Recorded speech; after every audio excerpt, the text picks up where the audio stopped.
Right. Good evening. Good evening for Good evening, sir. Hi. Good evening, Sajid. Thank you for joining.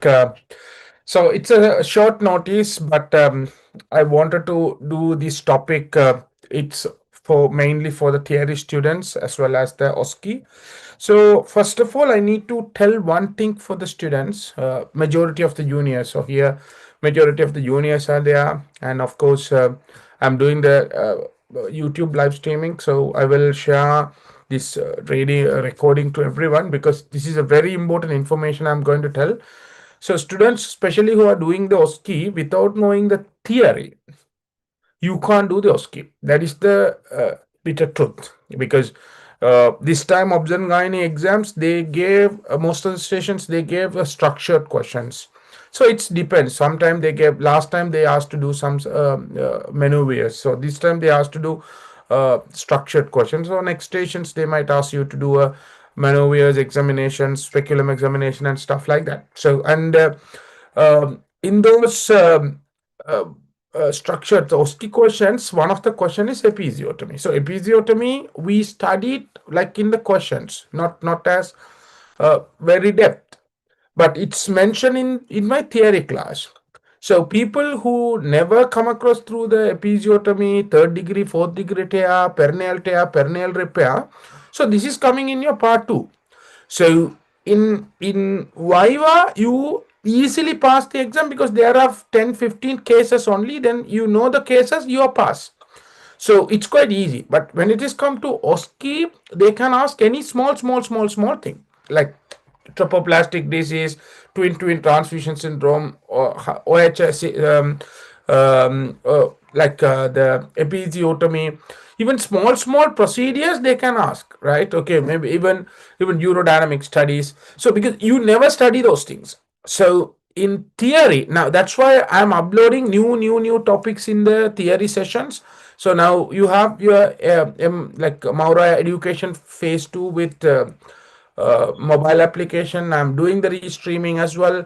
So you must join to theory class. Without knowing theory, even sometimes you might pass exam with paper classes. Some students are passing, but when they come to OSCE, they fail the exam because without knowing that you can't pass. Now actually everything has changed, right? So now you can see what's happening in the world.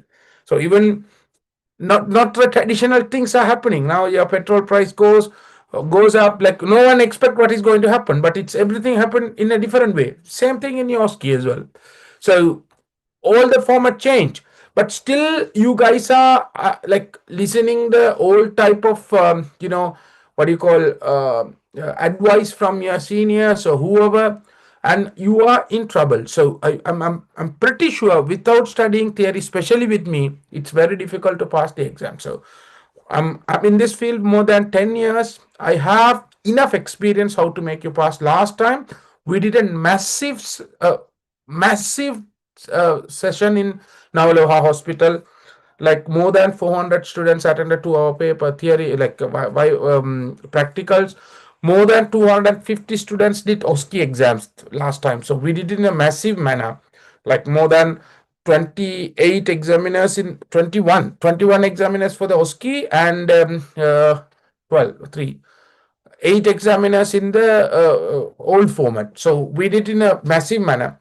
Exactly the same format of OSCE exams happen in the final exams. And also our OSCE preparation courses and OSCE mock exams, it's helped not only Objangani, also the other subject as well. So this is, I'm not telling, you can ask from your seniors who did the exam this time. So keep it in your mind. This time I will do more elaborated manner, and last time with the practice of OSCE papers or mock exam questions, I did a proper research how to do, how the students are uh, uh, like understanding what is the students need. So every class which I am doing is a research and development. So it's not like our traditional way. Now you can see how the Maura it's developed, because that is a simple evidence like how I my growth is. So I started as a ERPM institutes. Now we are in a different place. Okay, so now the Maura, Mediplace, so lots of things I developed. The Maura education has been recognized in several places. I got international award for the medical education in UK Parliament last year, because it's not confined to the Sri Lanka. Now you must understand how far we grow. So since that, I got a lot of opportunity. Now I have been invited in different university in NVU UK. I'm the associate prof, and Southwest University I'm the director medical educations. So there are so much of things we are doing because of all how we do in research and um, development. So education, yes, based on, it's not traditional, it's not a conservative way like what we do. So even what if I'm doing a topic, so I do a research why, which is important. If I'm doing a question, lots of things are there. So now you can see the earlier how I gave the notes. Now how is my note? So I'm modifying, correcting. So now I'm thinking about implementing the AI to our platform, because there are so much of institutes are combining and joining with us. So GMOA recently collaborated with me to provide the lectures to the doctors. So we do a lot of outside works now. Um, Obviously, we do a lot of educational activity, public educations. Lots of more than 100 students join to our Heal projects. I'm inviting other people, and few paid job, few most of the volunteer job, and we provide the CPD lectures and also keep it those things apart. Come back to the ERPM. So ERPM, I know how to do. You don't know how the ERPM preparation. So don't distract by others. That is what I would say. All right, because this is where I started. Now I might be in different university, might be a director or something, blah blah things. That's not an issue. Started in ERPM. So I am teaching that with for my happiness. But in terms of income, ERPM is not the income generating machine. You must understand that, because we do it in rupees. So it's nothing. So most of the things which we are doing, it's in dollars. We don't bother about this, inflation, dollar rates and stuff. But still, my course fees are same as 2019. I didn't increase my course fee for like last 7 years, in spite of spending a hell lot of money for this development of my platforms and all. So now mostly we are doing little bit of the pilot version of More Education. So probably like we will introduce some new features, all API check done now. So you will get it done. So then in April, probably we are launching the second app called Maura. This is Maura Education, that is Maura, where you can do the classes. Whoever want to do classes, yes, we will let you to do classes. You can create your own institute and you can run your institutes. So we collaborated and providing our LMS to several people, several institutes, several universities and stuff. So what we are doing, where we are, it's above or far away than you thinking. All right. But as I mentioned, I'm waiting for this library features to enable or released. Once it's released, I will upload the what do you call this guideline summaries, and I'm waiting for the QBank to upload. So once the QBank upload, I will upload, like I have like more than 10,000 questions with the answers. So I will upload those things. So then you can do revisions through the platform. You can do mock exams. So many features to be released. So you will test it soon. But now I'm slowly uploading the stuff. But there are few security threats in this Google Drive and one Dropbox and OneDrive link. So that's why we are working. I put few then threats. Then we are working on it. But most of the things are sorted out. but YouTube player is working very well. But some students who are in Russia, China, they are struggling with the YouTube player. That's why we are working on the other platform, and as well as for the vaginal examination, speculum examination, this YouTube is not letting us to play because of age restricted content. So that's the only issue with us. But anyhow, it will be sorted out soon. But you must understand the quality. Even if you attend to the last practical session, you might see the different how the practical session was conducted. So I'm always maintaining the international standard. So we never did like a tuition center practical sessions. So we have a certain standard, even including our coordinators or like demonstrators. So even all the demonstrators, we had the dress code, we have the regularity, we provide the CPD certificate. You might see that. So when you like, I don't know how many of you attended to our practical session. So we try to do it in a international standard workshops, right? So it's reproducible certificates, right? So we do quite a lot of works. So I'm expecting you to utilize this one, and also you can join to our team if you are willing. And only advice I would say to you, please tell your juniors to start the theory class while they are in the university. That is the only advice I would say. At last moment, once you land to Sri Lanka, there is no time for you to study theory. Then ultimately you will end up in paper class, and somehow some people will pass, some people will fail. So last time also around 55% of students pass. Those 55%, most of them who attended to my classes. You can ask your seniors.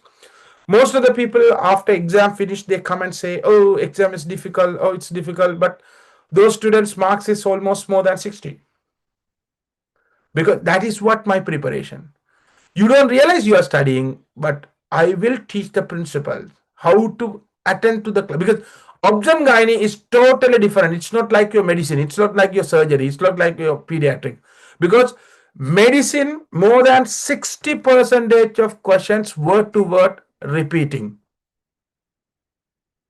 I'm telling the truth. That is the truth. So if you study, if you remember the question, you will pass. That's it. Very simple. So you must study, but once you study, you will pass. There is no question. So going for a paper class, studying, remembering, you can pass. So that's why there are lots of rules and regulations. You must join to the theory to join paper class. Then ultimately you are joining all the classes, but ultimately you can pass if you study. Surgery, around 50% of question word to word. You can pass if you remember. But pediatric, around 40% of questions are word to word. But when it is come to obgyn gynae, very rare. Few questions only word to word. Majority of the questions are new questions. But you must understand, there is no new questions. Same strategy, but different scenarios. So the questions, until you understand the question, you can't pass the exam. So in my class, what I am teaching them to how to approach the question, how to understand the principle, and apply your background knowledge. So you must know the theory. If you know the theory, when you read the question, you can simply pass. So last time, more than 300 students from my class. I'm very proud. Always, more than 90% of the students who are attending properly theory and paper class pass. Just coming to my most recent papers and practice exam series and wanted to pass? No, it's quite difficult without knowing your theory. Then don't tell me I just went to Rajiv sir's class and I failed. No, you can't pass, because you must join my theory revision class and paper class. Then yes, I will 100% I will take the responsibility of your pass rate. But if you do half, no, you can't. So I'm always telling, if you commit with one of your boyfriend or girlfriend, commit 100%. Once you commit with one person, then don't compare with others. Oh, he is beautiful. He is, yeah, that girl is very fantastic. She is talking nice. Then your life will be horrible. Same thing applicable here. Wherever you want to go to study, you just go and commit with that particular teacher. Don't come to my class and compare with other people. Oh, see, this price is high, that price is high, this price is low, this is 5 lectures, he is doing 10 lectures, no, it's not like that. I know how many lectures to be done to make you aware, make you pass. You understand? Commit and pass. Because people are very smart. Say, for example, recently I met one student. He's telling his friend is going to the Viva class to someone. So every two topics like GDM and anemia today, 3,500. So what is your Viva class price? 22,000. Oh, your price is a bit high, right? But it's 3,500 is cheap. Do use your brain. Two topics 3,500. They do 25 class. How much you paid? 100,000. Roughly 90,000 for that class. So this is a smart way of cheating. But you guys, the ERPM has a specific feature, right? You don't have brain. Whoever tells something, you will believe. You don't think what is right, what is wrong. Anyone can easily cheat you. Whoever tells something, oh, you can pass the Obsangani with Oxford obstetrics. Bloody, you think, can you pass? People who are telling they always study and pass, and they are coming and telling some nasty thing. So whoever tell anything, you have to have your brain to think. But if I am telling those things, then students might think, oh, he's promoting his class. No, it's I don't want to promote. But that's the reason I told you. Because we do quite a lot of works. I don't. I'm honestly speaking, these ERPM classes right now, it's not for my business purpose. Now, the MediPlace which I started recently, I have more than 500 doctors, 100 consultants. No, 200 consultants, 100 hospitals, including RCD, Navaloga, Langa Hospital, all the hospitals. Now, Australian companies chasing me to collaborate with me to expand to the Australia. So we do international stuff. It's in dollars. I'm honestly finding difficult to find the time to do classes, but I'm the person doing most live classes. Am I right? Some students who attend to my live class, they might know. I'm the person doing lots of live class, lots of OSCE class, lots of case discussion, because I'm doing this one for my, my happiness. Because I also started like you guys. So I'm from Jaffna Medical Faculty. So when I'm starting, I started with 2 students, just a 2 student. So we come from, I came from the bottom. Now, where am I? It's all from the ERPM. I'm proudly, I would say. My father is not a professor or businessman. Right? So I develop everything. So who gave this opportunity? It's ERPM. This is where I started. Actually, this ERPM gave me that financial background to develop all these kingdom. I didn't buy Benz car. I spend whole money which I earn to develop my system. That is where now I'm getting award in UK Parliament. You must understand that. So that is my achievement. I'm happy with that. But still, I'm spending time with ERPM students because that is I feel happy with this. But I can simply do MRCOG and I can spend a lot of things we can do, even in terms of class, but we do little bit of different stuff. So it's not needed for you guys. This is something else. But I would say whatever now I'm thinking about my cost of opportunity, not in terms of money, in terms of effectiveness. Because if I am spending 1 hour to the lectures or 2 hours to the lectures, so even for these 2 hours lectures, I spend another 3 hours to prepare the notes and questions and answers. So I'm spending pretty 5-6 hours for this class, means that is my cost. So at least certain number of students should get benefit out of it. Otherwise, it's not worth. Right? Last time I did how many free OSCE classes? How many free case discussions? I don't think you will get these case discussions and OSCE classes free of charge. Last time, I did the special coaching session. Have you heard about it? That class is now hidden. You can't access. But you just go and ask your seniors, what is special coaching session? It's free class. Students who attend to my class, it's a free class. Students who attend to the free special coaching session, just ask how many people failed.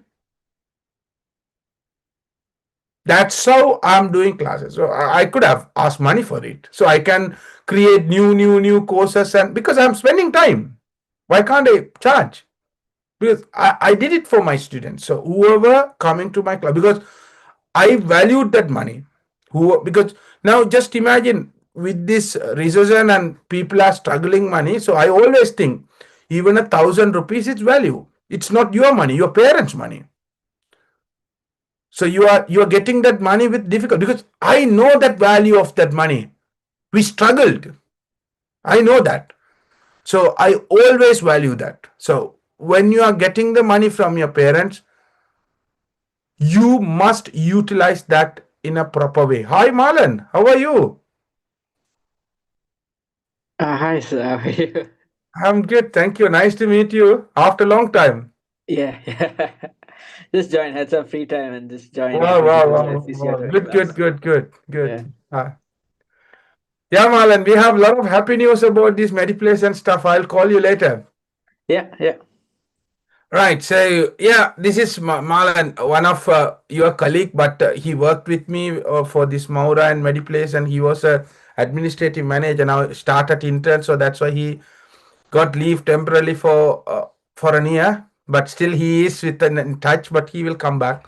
So this is what like a lot of students now still working. So you must understand. All right. So I think more than even Sajid is studying with me for a long time. Sajid, why can't you tell something about the our classes? What did you feel? What did you feel while? Honestly, tell me, what did you feel while you are studying? I just, What was your I just, experience? yes, sir. I am from the old format, and I Hmm. just passed Gin and Ops theory, sir, because of your class. Sir. Like the pass mark is 45. I managed to get 52, sir.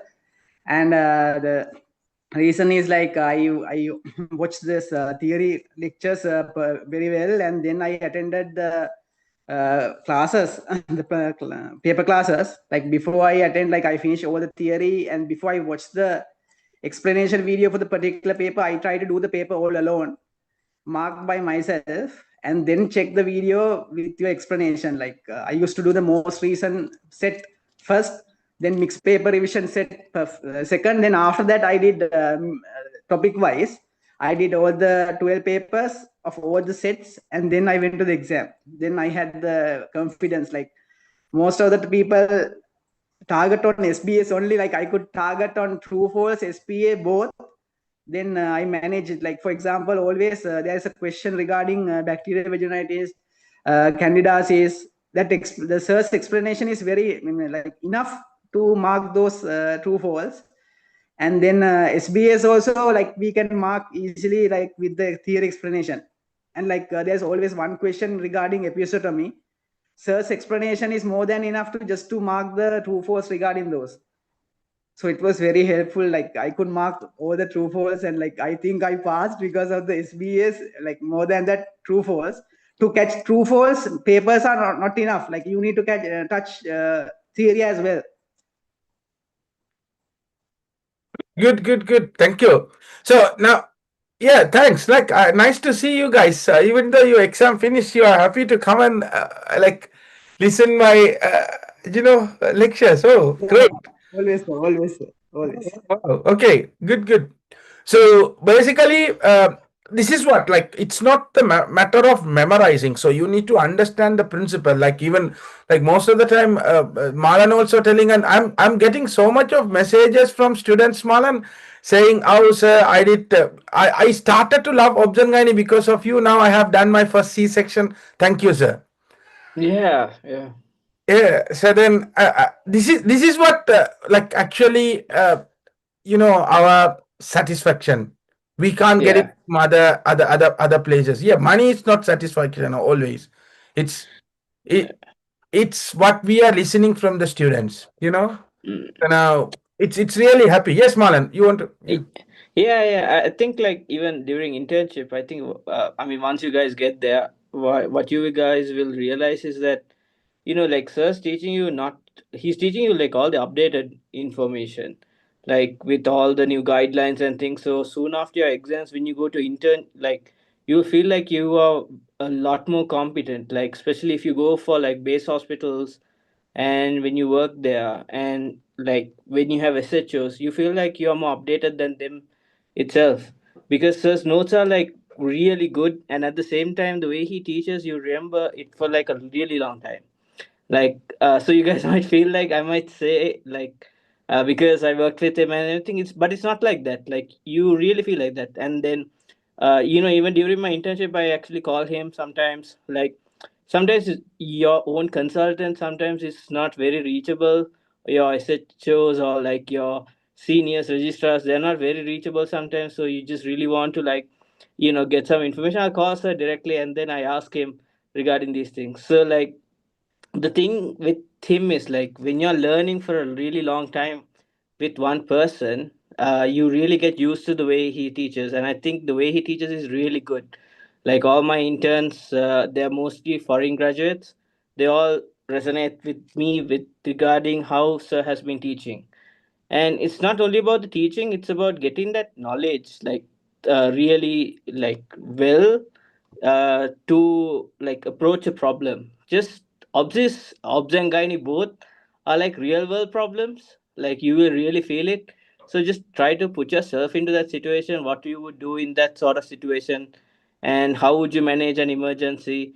Because try to remember all the facts and then go ahead with doing it. And I think like watch pretty much all the classes as much as you can, and keep a good note. Like with I think sir talks a lot and the best thing to do is just listen and make a really good note, and that will last you for like throughout your internship, even throughout like even after that. So make a good note for yourself so that even before your exam you know when to revise and things like that. So yeah, and just relax and study. Don't put yourself into like a really tough situation. Like sir knows that when I was working with him from 8 a.m. to like 10 p.m. and I used to like then study after that time as well. So you can actually do it. You can balance a lot of things and do it. Don't put a lot of pressure on yourself when you're doing things. Like, and you can see like I think one of the most important things was you might feel like servers like telling, boasting about how he has done certain things, but it's about balance. Like you guys need to realize that some most of you just focus only on ERPM. Like try to balance your life, try to balance your things throughout the day, and study and do some other work. Try to do fun things, try to make hobbies, because you need that if you want to get through. And I think few of my batchmates like Mirage, they were all balancing. He used to go to gym and things like that. And then few of my other friends, we used to do like creative things. So just try to make yourself relax and study as well. So because don't study from like, because you guys have a lot of classes, frankly you don't need to attend all of them, but it's just how much you practice like all of it. It's just not just watching a class, it's about getting that information, and then how well you use that information is what's important. So just listen to what sir says, because like it's like it's very practical what he says. He doesn't try to force you to study, because once you watch a class you go and like do those practice those things, it becomes like second nature. It becomes very easy for all of you guys. Okay, so just don't panic about this exam, but just try to do your best and just relax and do it. That's the most important thing. Okay. Oh, nice. Thank you. Thank you. Actually, I didn't expect these kind of things from today class. I was thinking to tell few things, but even I didn't, because I was, well, I tried to contact you, but you are busy last 2, 3 months even. Yeah. Yeah. Finally, thank you. And Sajid, I also didn't expect you to come. Anyhow, thank you so much. Because students won't listen Welcome. when I'm telling, but when you guys are telling, because you are one of them. So then, like always, my classes, as Marlon said, you will understand when you go to the exam hall as well as when you are starting working. Because my way of teaching is very practical. So retrospective way, how to approach, how to understand, how to do, right? So you will understand when you start working, because you guys must understand one thing, because as you are a ERPM passed out, you will be ranked after local students. So usually observing gynae is quite difficult to work as an intern, because lots of workload and physical work. Mm. So and lot of responsibilities. So like it's depend on your consultant, depend on your SHOs and all. So like most of the local students will choose the ERP, the obgyn surgery and medicine first, because it's if it is a surgery nights, it's fantastic. You can't sleep. Medicine night, other than the casualty days, you can sleep. But obgyn night, no, you can't. You have to sit with the midwife in the labor ward, man. So there are sections, induction, ARM, CTG, inform to SHO, bring the SHO to the ward, PPH, APH, ectopic. Oh my God, you will understand when you go there. So Yeah. one day Malan asked me this question. Oh my God, how do you manage this one throughout your life? Because it's intern at least 6 months, it's done. But as an Yeah. obstetrician, I'm going to do for throughout my life, because it's very stressful thing. You can't count the day, because when you are in house officer, you can count the day. Okay, 180 days, 160 days, 150 days. You can count the days.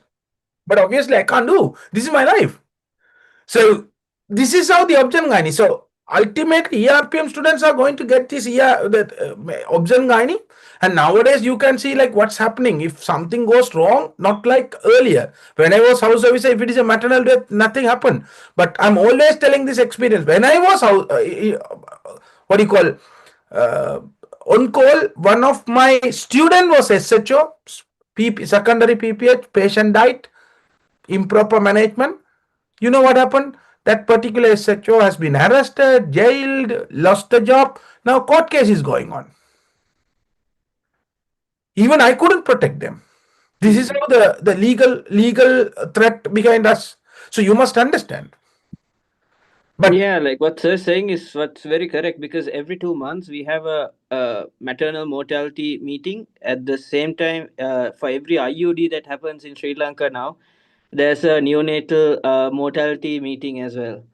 So you had to present your case, figure out what happened and what went wrong, and you had to present the case. So as HOs, it's very difficult because you're managing. You feel like you're managing, your day-to-day work. Your clerks, because you think clerking is the most important thing, but you have to protect yourself too at sometimes, and you have to do the your best, and you have to always think about the patient. You're not thinking of, okay. We always say it's a mother, but you're always taking care of two people at the same time if you're in ops. true, Okay, so it's very difficult. So what you do, and it's very stressful, like sir said. Like sometimes there are days when you wake up, like today's class, especially I joined because I saw the word episiotomy and perineal tear. Those are very real things that happen in a obs ward at 2 in the morning. You're sleeping, they wake you up, you go for try to suture, and there's continuous bleeding. Now you have your gloves and you have to stop the bleeding. You have to call your SHO because you are the only one on call, and then you have to get them to come and start suturing. If that doesn't work, you have to call the VOG and take them to theater and start suturing. So, and if that case, if you don't manage, you don't put the two white bow cannula, start doing the PPH management for perineal tears and things like that, you might end up in a very bad situation. So, these are very real things, say. So, like it is a very you're most of like, so I would say that, like sir said, like I came to Nuareli at EGH. There were 28 interns, and 14, around 16 were local graduates. The rest were all foreign graduates. Half of us went to the foreign graduates, half of us went to Obzangani, the rest of the other half went to PEDS. So almost all of us are doing Obzangani and PEDS. Okay, and this is also a very hectic area. Nuareli is a very crazy area. we have 200, around 280 to 320 deliveries per month. Okay, so that means at least you're delivering 20 per day. And then if you're taken to the labor room, you take them for ARM at 4 in the morning, and you wait, and then section happens at late at night, because you just have to wait throughout the entire day. So what you're studying here is very realistic. So, and then just like know your stuff when you're coming here, because you don't have time to study. You study on the job, and you don't really have time to study. So that's why when you guys go for exams, like the main thing they're looking for is not a lot of things, but they're looking for the basics. Like, and most of the times, I think everyone who went there to a Viva exam, they would have felt that they're asking basic things. They're not asking you very tough things. In whatever things, they never asked anyone a tough question. They're not gonna. You guys are not VOGs, or you're not like physicians or surgeons. So just know your basics and get ready for those things. Okay. Actually, this is what Malan I'm telling since the beginning, but most of the students don't understand until they start the internship. But now Hmm. the new threat for the students is to protect your license. You spend a lot of money, you spend a lot of time outside the houses and did a lot of effort, but ultimately, one day, one incident, your license gone, your whole effect gone. So then, not only, like as Marlon mentioned, it's not only just doing the clerking and doing the work like a servant. You have to think whether what I am doing is protecting me, when to escalate, when to tell, when not to tell, because these are practical things. Sometime in the midtime, midnight, 2 o'clock, when you call to your SHO, definitely he will scold. This is the experience. Hey, bloody, you don't know what to do. Why are you calling? Then only he will come. First scolding. Yeah, this is because I also come through this path. So then you need to call SHO. SHO has to come. Then call VOG. VOG comes. It's take another 1 hour to reach to that point. By that time, you should do all the work by yourself. So it's very important, guys. So without knowing theory, without knowing the stuff, it's very difficult you to pass. Not only pass, always it's working. Like what you are studying here, it's not only for your exams, also for your internship, to save your license. So that is the reason I'm giving this theory class access lifelong, because you can't just ignore it. See, like why they are coming, because every day they are suturing the episiotomy every day, because that's the house officer's duty. You should know how to do the suturing. You should know when there is a perineal tear, how to exclude the third degree tear, fourth degree tear, because if you miss the third degree tear, then patient is going to have the fistula, patient is going to have the flatus incontinent, or maybe fecal incontinent. So it's going to be a long term consequence to the patient. Just imagine if your sister or brother or your wife, somebody missed the third degree tear, and she is leaking the feces every day and wearing the pampers. Is it acceptable? It's a minute mistake. A person who is doing the V after the delivery missed the third degree tear or fourth degree. Obviously, we won't miss. Third degree, we frequently miss. Third degree tear, you miss the third degree tear, and somebody is leaking the feces for throughout their life. Is it acceptable? Tell me. Your one mistake will make that patient suffer throughout their life. So you must understand that. If you don't know how to interpret the CTG, you don't know the mechanism of labor, and if the baby develops like CP, hypoxic ischemic encephalopathy, throughout the life, not only that patient, also the family is going to suffer. Hmm. So you must understand that. But nowadays, people are filing the case. Right, the first case was like against the doctors in Ragama 2 years back. You might heard about it. The court ordered to give, I think, 5 million rupees to the family. Right. So nowadays the legal system is working against the doctors, especially in obs-and-gynae. So you must understand. So please, I would say, please tell your juniors to study obs-and-gynae for their career rather than for the ERPM exam. They must study for their career. All right, they must study for their career. So you must study the theory. Then for the exam purpose, you need to know the exams questions, how to approach the questions. Paper classes are very important for your exams. OSCE, yes, you must attend to the OSCE classes to know how to answer in the OSCE, because that's a different like art. So you must learn it. Then only you can do it within that 10 minutes, right? So last time we had a very nice session. So still I would say it's a very nice session in Manawala Hospital. So I'm planning to do the next one is in August.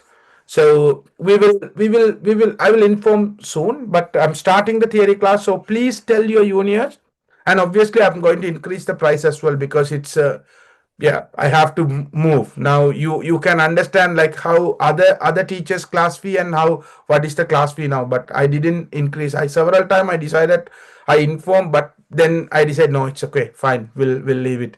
Students are struggling, okay. But this time I'm going to, I will inform the deadline. So please pass this message to your juniors and ask them to join and make use these classes. And also I would say one more request, this is the last request. There are around 50% of students, the genius students, those who are thinking they can pass the exam without any guidance, right? And they are losing their eggs and their muscles, their dowries, every exams by failing, right? When they pass, straight away they will have the perimenopausal symptom, menopausal symptoms, irregular period, and finally then after the internship, yes, then that's it, done. So please tell them, those genius are the people are guiding the juniors. That is the saddest thing in ERPM. The ERPM, I'm really angry with some students who are not coming to the class, who are failing the exam, advising to the juniors. Then juniors also does not have brain, because everybody is Anankavali babies. They are listening those seniors I advise, and they follow accordingly. Bloody rascals. You go and ask someone who did very well. Whoever tell anything, you have to have the brain, whether it's to understand whether it's right or wrong. So please tell those genius to come and study and finish it off before the egg reservoir finish. You understand? So no point of asking for extra exams and spending money for the court cases for the old format, new format. Rather than spending time, you just study and pass the exam. Do that. Why are you extending? If you are repeatedly failing, means something problem with you, your format, your way of studying. It's not because of the subject or teacher, right? So please understand. So now, otherwise, I have now almost 31,000 total enrollment in Maula. So do you think all these 31,000 enrollment people are like bloody fool? So please tell those genius as well. Those genius who are doing the research, who is the best teacher, who is the best subject, comparison of obgyne and surgery. Because we studied obgyne, MD, MRCOG, and in this field for more than 10-15 years. So we don't know about this subject. Those people who are doing a ERPM, failing the exam, they know each and everything about ERPM. That is how their comments. I'm sorry for these kind of wordings, but these kind of things making me really angry, right? If a medicine or pediatric or surgery teacher commenting about ERPM or obgyne subject, then you have to have a brain whether I can take it serious or not. You have to understand this is fun and leave it there. Can a physician come and do a C-section? Tell me. No, he can't. Can I go and do a angiogram? Obviously, I can't. So then how can I comment about angiogram? Angiogram, it's nothing. Put a small wire through the leg and inject the dye, put the balloon. It's very simple, right? Is it simple? No, I can't comment about that. Likewise, Another person can't comment about my subject. You understand? So if they are telling, you must have an idea whether I can take this one into serious or not. But unfortunately, your parents didn't take folic acid. An underdeveloped brain will not think. That's a problem. It's not your fault. You guys don't think because something problem with your brain activity. Whoever tells something, you just follow it. Anyhow, okay, we'll start this episiotomy. Right, before we start the episiotomy, first of all, I need to explain about perineal trauma. Okay, so what is perineal trauma? So perineum, I'll show you the perineal structure. Give me one sec.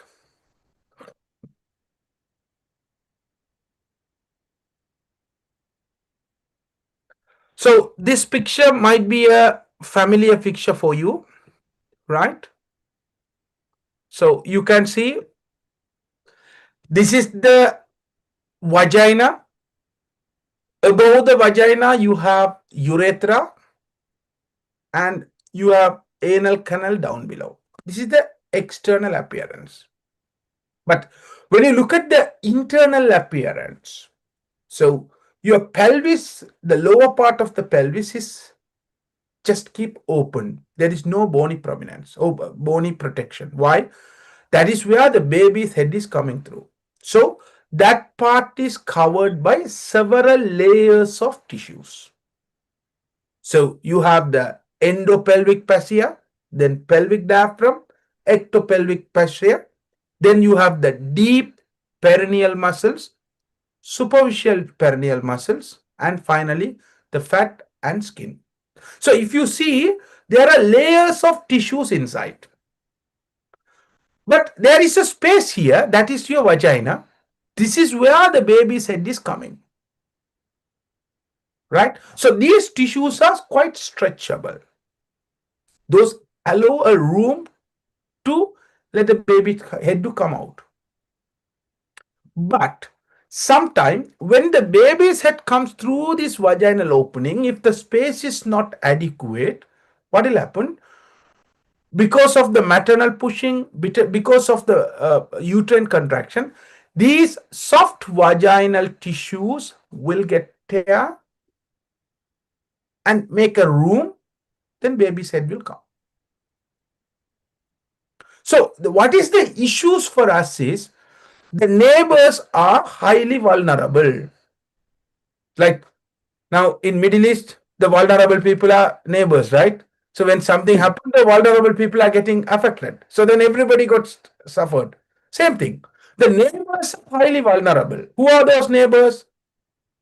The anal sphincters or urethra.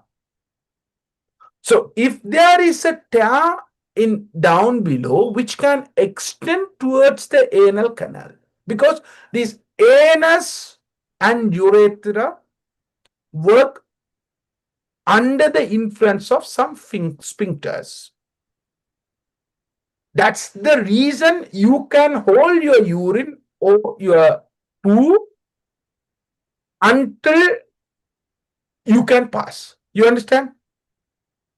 So these sphincters are helping you to control your bowel and urinary function.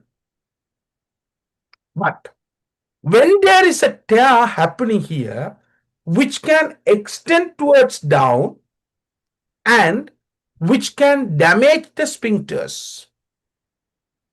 If the sphincters got damaged, then the patient will lose their sphincter function. So they will develop leaking of urine or leaking of feces. That's we call it as incontinence.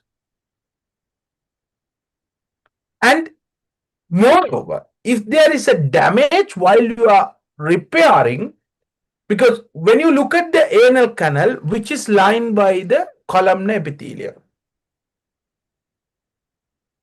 Vaginal mucosa, it's squamous epithelium. So there are two epithelial surface.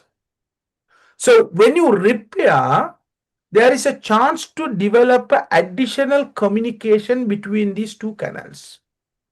That is, we call it as fistula. So recto-vaginal fistula, vesico-vaginal fistula. So different fistula, which means there is a connection. So what will happen when the patient is passing the feces? Those feces can come through the vagina as well because there is an additional connection. Or urine can leak through the vagina as there is an additional connection between the bladder and the vagina. That is, we call it as fistula. So ultimately, why all these complications happening? Whether it could be a fistula, it could be a sphincter damage, all because of the damage. These are kind of immediate complications. More than that, there are long-term complications which we already studied, because as I mentioned earlier, there is no bony protection down below. The main protection is by these muscles and ligaments and capsules. When there is a damage in these muscles, especially perineal muscles, pelvic diaphragm, as well as these ligaments, when they get age, so lack of this pelvic support leading to organ prolapse. That is, we call it as UA prolapse, and also the functions, urinary functions. So urinary incontinence. So it can increase the chance of organ prolapse, urinary incontinence, fecal incontinence, sphincter damage, fistula formation, bleeding, right? Infection, hematoma. There are so much of complications. So and also you don't have a control where the damage or like perineal tear is going to happen, because this tear can go towards upward, 2 o'clock position, 3 o'clock position, 5 o'clock position, 6 o'clock position, wherever it can go up. So sometime if it is going up 12 o'clock position, straight away it will go to the urethra. Then you will have the urinary problems. Or if it is happening towards the 6 o'clock or 5 o'clock position, straight away it will go downwards. And it's affecting the anal sphincter. So then that is anal sphincter damage. So what will happen? Patient will have problem with holding the feces, holding the flatus. Or if it is a lateral tear extending very deep, then you might go towards the ureter, pudendal nerve, pudendal vessels. Because you have a small limited area, the access are limited. Even if it is a deep tear, you have a small space. That is your entrance, vaginal opening. Through that opening only you need to go and repair it. The other issue is patient is continuously bleeding. It's pouring because during pregnancy, especially in labor, blood flow to the pelvis will increase by 10, 15, 20 fold. So blood flow to the pelvis is very high. So she's pouring. So you need to stop the bleeding, or while she is bleeding, you need to arrest the bleeding. So that is the practical challenge. So then you have to have a background knowledge. Where am I tying? Blindly you can't tie the cervix, you can't tie the ureter, you can't tie the rectum or urethra. If you tie the urethra, then that's it, then urine won't pass. So that is the practical problem, because those things you don't realize and you don't study while you are preparing for the ERPM. The day you are starting the internship, you are going to do that. That's the practical challenging stuff. So she's bleeding. So then if you are taking time to identify, like you take 10 minutes, 15 minutes, 20 minutes, by that time patient lose 1 liter. PPH 1 liter. If the patient died due to PPH, you're done.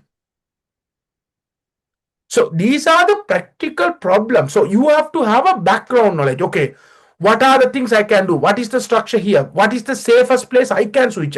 When I have to inform immediately to my seniors? because escalation is the most important part here. Because consultant might be in a private center, he might seeing the patient, or he might doing a private surgery. When you call immediately, he can't attend. So then as early as possible, you need to inform to him. Then only he has the enough window to come. So that's the reason you must understand the anatomy and background knowledge about this pelvic or episiotomy, perineal trauma, as well as the third degree or fourth degree tear, obstetric anal sphincter injuries, OASIs. Right? Okay, we'll come to that tear again. So as I mentioned, when there is a tear happening, this is the 2D picture. You can't understand, but you just imagine. So outside is the skin. So inside you are having a vaginal mucosa that's going inside. So when the tear happen, it's going to tear the mucosa inside, skin outside. You understand what I'm telling? Because it's a 2D picture you can't imagine, but you need to imagine it. Right? Because it's going inside as a vaginal mucosa. It's a canal. When it is getting stretched and tear, so the inner tear will go along the vaginal mucosa into the canal. Outside tear, it's going to come like this into the skin.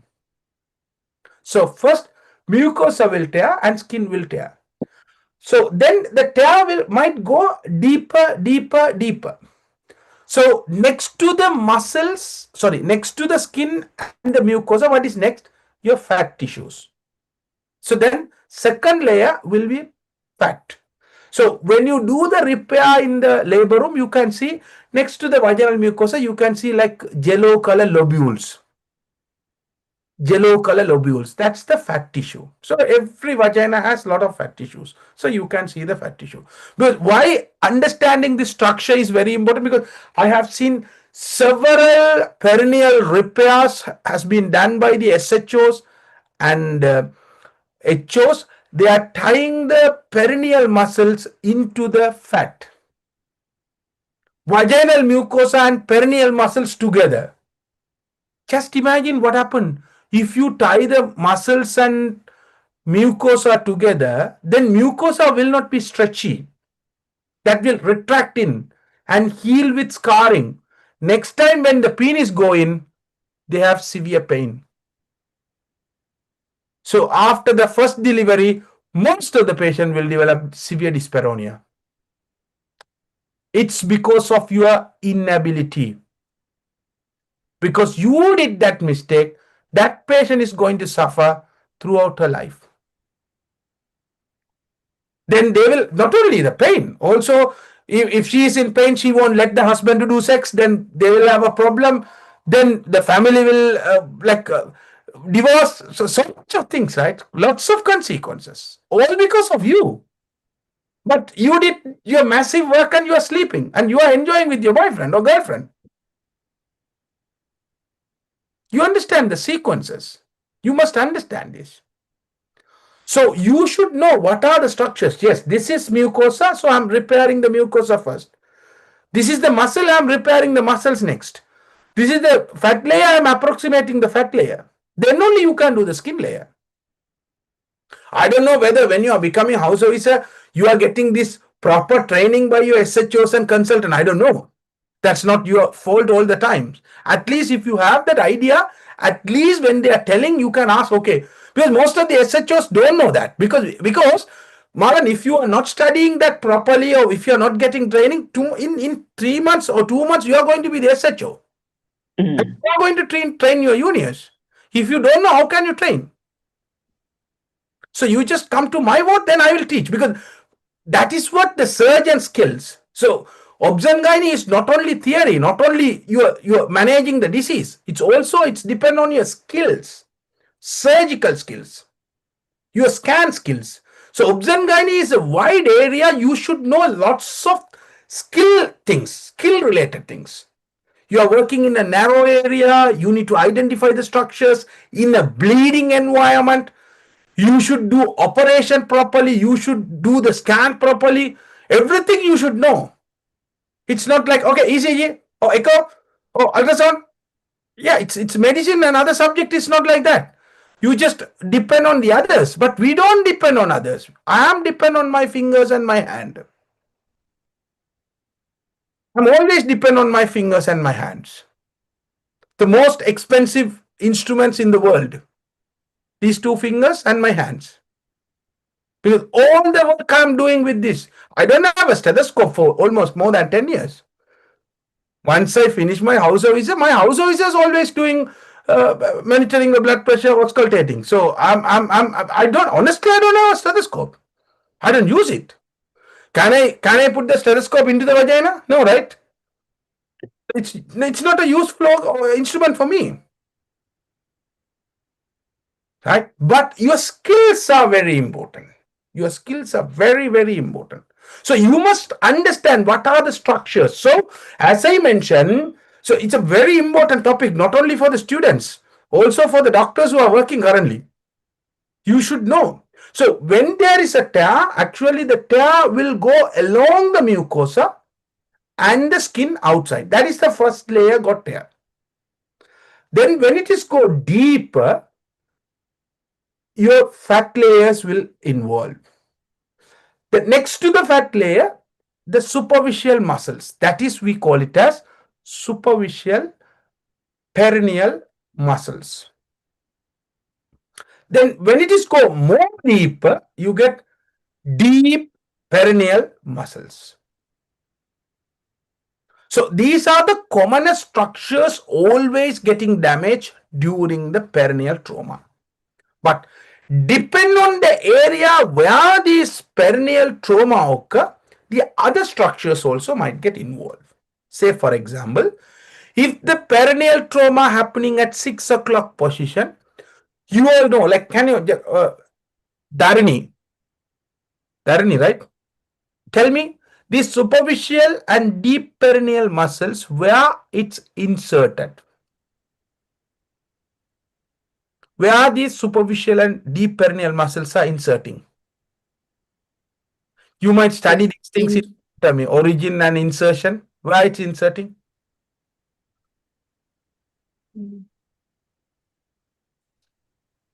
Divya, where is it inserting?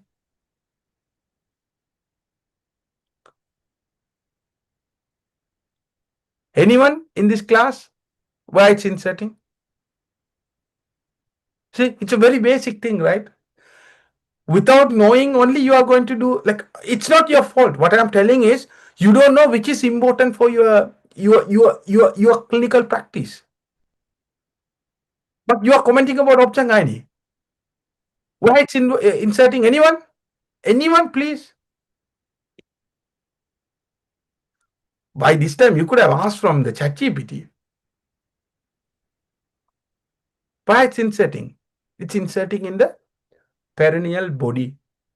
What is perineal body? What is perineal body? Perineal body is actually a fibrous thickening in between the vagina, posterior fossa of the vagina and the anal canal, somewhere here. Somewhere here, there is a fibrous thickening. We call it as perineal body. So all these muscles are converging and insert into the center part of this area. So if there is a tear towards this perineal body, and if perineal body got damaged, your entire superficial and deep perineal muscle support will get loosened. That's why people are having risk of UV prolapse in later pregnancy or later life. Because the insertion place has been damaged. You understand what I'm telling? Right? So what you want to do during the delivery, if you want to prevent this damage, you need to give the support to the perineal muscle. So when to give the perineal muscle support, you have to give the support over the perineal body.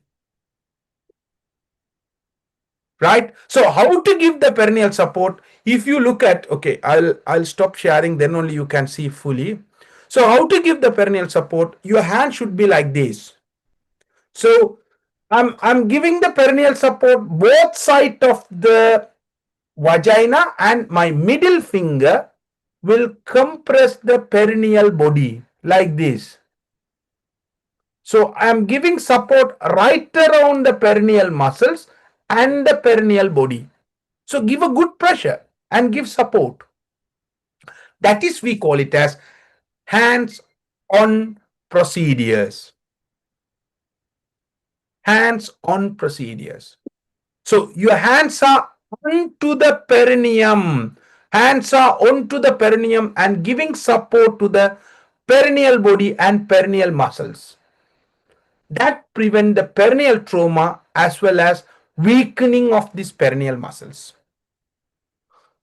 I'm telling very important topics. You won't get all these things even any textbook, because I'm summarizing from everywhere, and with my experience I'm teaching you. So you won't get it like this. The order which I am delivering to you, it's totally different. You won't get it like this.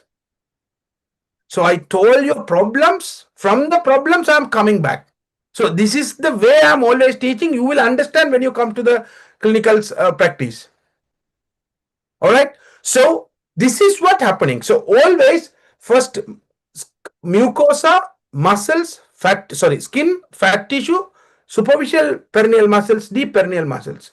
When it is go downwards towards the anal canal, when you look at the anal canal, let me to oh,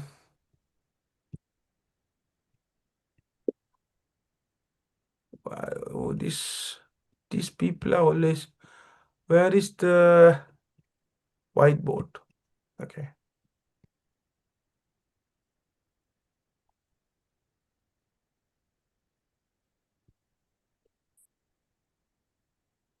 Right. Okay. If you look at the vagina, so the vagina is here like this, and your urethra is here, anal canal is here. As I mentioned, the perineal body is here. So if you look at the anal canal has 3 layers of tissues. 3 layers of tissues. So inner layer we call it as rectal mucosa or anal mucosa. That's the inner layer. Next to the mucosa, you are having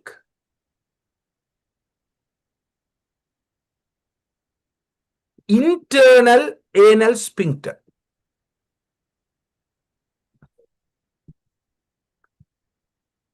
Outside to the internal anal sphincter, you are having external anal sphincter. I will teach you how the direction of external anal sphincter, what is internal anal sphincter, external, little bit later. But you must understand how the layers of tissues around this area. So you got the mucosa, you got the internal sphincter, you got the external sphincter.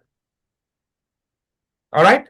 So when there is a tear happening in this vagina, so this tear can go up to here, or it can go towards the urethra, or it can go deeper towards the pelvis, inside pelvis, fornix, inside. Okay. So this inside tear, it's not a problem. You can suture it. That's not an issue by.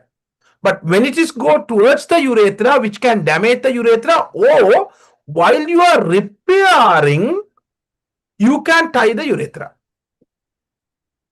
It's tricky point. So always what we do, we put the catheter before repairing. Why? Then only you can identify where is that hole. Honestly speaking, now when I'm drawing, it's easy. It's urethra. It's vagina. It's anal canal.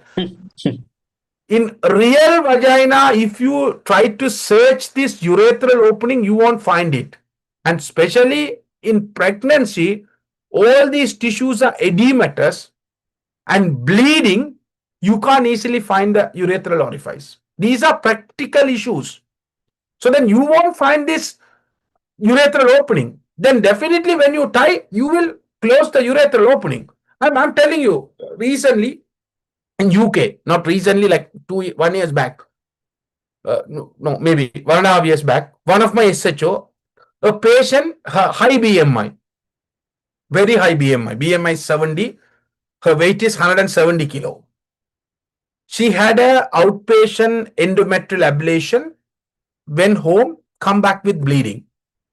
So if it is a high BMI, you know, the vaginal mucosa also very high fat content. So you can't see anything.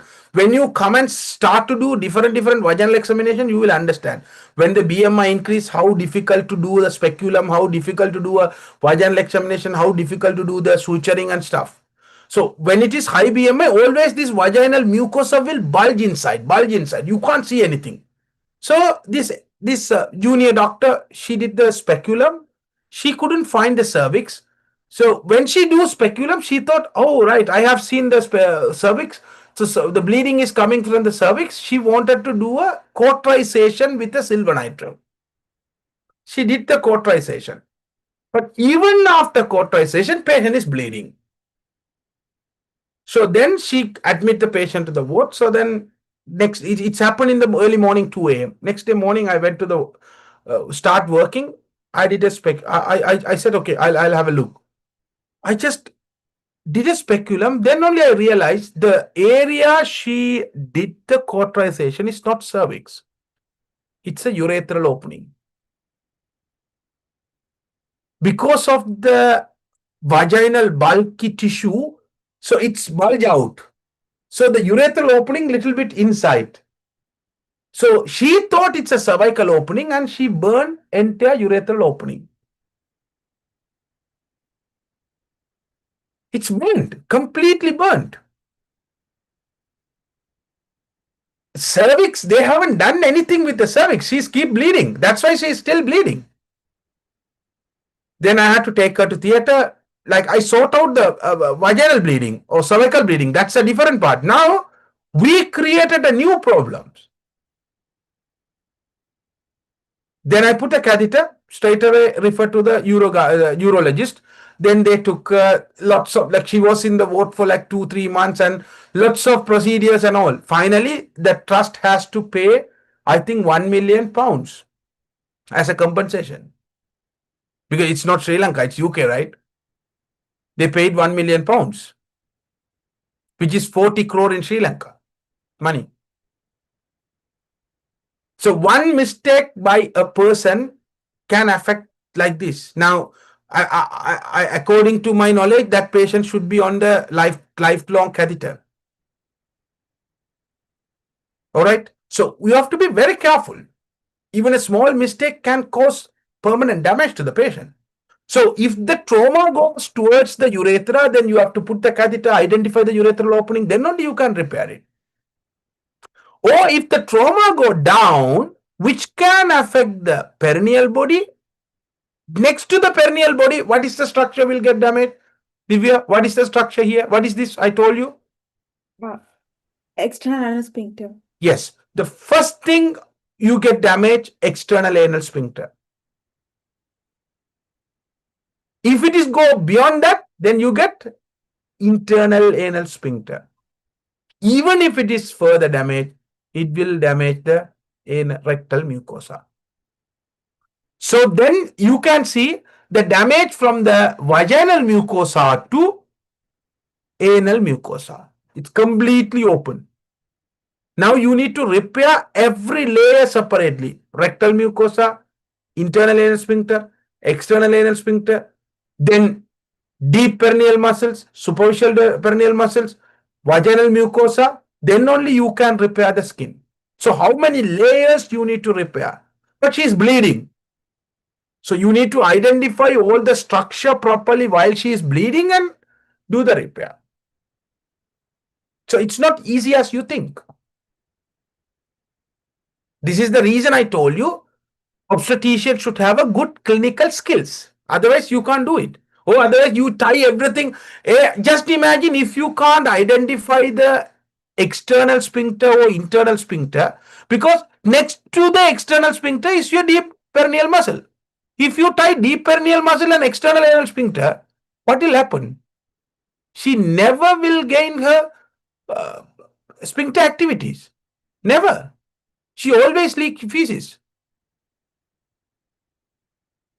So that's the reason you should have a good anatomy knowledge and how to identify the structure in the bleeding and repair. But more than that, if you can prevent this tear, that's the best thing. Because once the damage happens, it's quite difficult. So now you can imagine how important this episiotomy, because there are plenty of topics to ask in the OSCE. This is our second OSCE exam, but they are asking about the episiotomy. They didn't ask about anything, diabetes management. They didn't ask anything about your dichorionic, diamniotic, chorionicity, lambda sign and all. People are studying those things. And they are thinking, oh, I'm good. Bloody, they are not asking those things. They're asking the very basic stuff which can affect the patient and mostly involved by the students or junior doctors. You are the one going to tackle all this important stuff. That's why they're asking this basic stuff from you. So when they're asking the question, they're asking very basic. But you guys know about the MCA PSV, doctors venosus, and umbilical artery PI and RI, but you don't know what is episiotomy and you fail the exam, bloody. Because you don't know the basic. From the examiner's point, what they are telling is, oh, this bloody person does not know even the basic episiotomy. How can I pass him? But they are not bothering whether you know all this hi-fi sophisticated stuff. Fetal fibronectin. You must know your basic, then only you have to study those hi-fi stuff. You understand what I'm telling? Without washing your face, don't put your like foundation and under eye coloring, upper eye coloring and all those things. First of all, wash your face with the face washer. Clean your face. That is the first thing. Am I right? Yes, that is the first thing. Then only you can put this foundation and other. I'm sorry if I'm telling the wrong wording, but something you are doing, right? Foundation and stuff like that. Yeah. So it's applicable everywhere. So you must know this basic stuff. Okay. So depend on the extent, we are classifying the perineal trauma into first degree, second degree, A1, grade 1A, grade 1, grade 2, grade 3, grade 4 tear. What is grade 1 tear? Is only vaginal mucosal involvement. We are not bothering about the skin involvement. We are bothering about vaginal mucosal involvement. Only the mucosal part damage, then we say first degree tear. So when there is a perineal trauma, you do examination and anesthesia or examination in delivery suite. Wherever you can do, but depend on the extent of tear, you need to decide where am I going to repair it. Okay. So if it is a first degree tear, it's a vaginal mucosa only. So what you have to do once the baby delivered, placenta delivered, you need to clean the vagina and properly examine what are the structures involved with this tear. It not necessarily only tear. It could be like one tear here, one tear here, one tear here, multiple abrasions. Like after multi-barrel bombing, you can have like multiple abrasions. That's not a problem. But you must understand what are the structures involved. If a mucosal involvement alone, we call it as first degree tear. So next to the mucosa, what is the next structure? Important structure can get damaged. Tell me. What is the next structure, Tharani? So I told you, mucosa, muscles. So if the muscles, next level, if the muscles, superficial or deep perineal muscle involvement, then we call it as second degree. Right? So now you can understand why I didn't tell about the degree earlier. Because if I say degree earlier, you don't understand. Now you can understand what is first degree, what is second degree, how the deep is going. You understand what I'm telling? Right? So first degree is the mucosa, second degree is muscles. So if the tear go further deep, what is the next structure? What is the next structure? Muscles. What is next? What is next? All right. Yeah, sphincter complex. So if the sphincter complex involved, that is third degree. So if sphincter damage, what is the next structure? Next to the sphincter? Rectal mucosa. Rectal mucosa. So if rectal mucosa involved, that is we call it as fourth degree tear. You understand? Very simple. But it's all depend how deep your tear is. So mucosal tear, first degree. Perineal muscle tear, second degree. Sphincter complex involvement, third degree. And rectal mucosal involvement, that is fourth degree. So this third degree tear, we subclassified because this sphincter complex has two different sphincters. What are those two different sphincters? External sphincter and internal sphincter. Right? External sphincter and internal sphincters. So, which sphincter is outside? Which sphincter is outside? Sorry?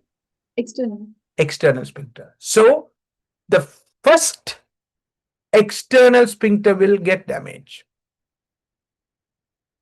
First, external sphincter will get damage. Then, internal sphincter will get damage. So, this class, so third degree tear further classified into 3A, 3B, 3C. Okay. What is 3A? Before I tell about this 3A, I'll go back to the anatomy photo and come back to you.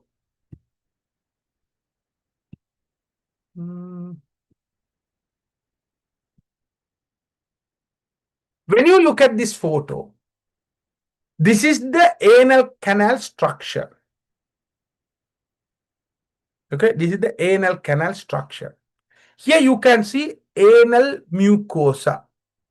Inner side is the anal mucosa. Next to the anal mucosa, what is this? What is this? Sorry? What is this next to the anal mucosa? It's internal sphincter. Outside to the anal mucosa, what is this? This one? External anal sphincter. So, internal anal sphincter, external anal sphincter. Right? So, you can see outside to the external anal sphincter, you can see the fat layers and the perineal muscles. So, here, this one also external anal sphincter. Here, you will get the perineal muscles. Okay. So, external anal sphincter, internal anal sphincter.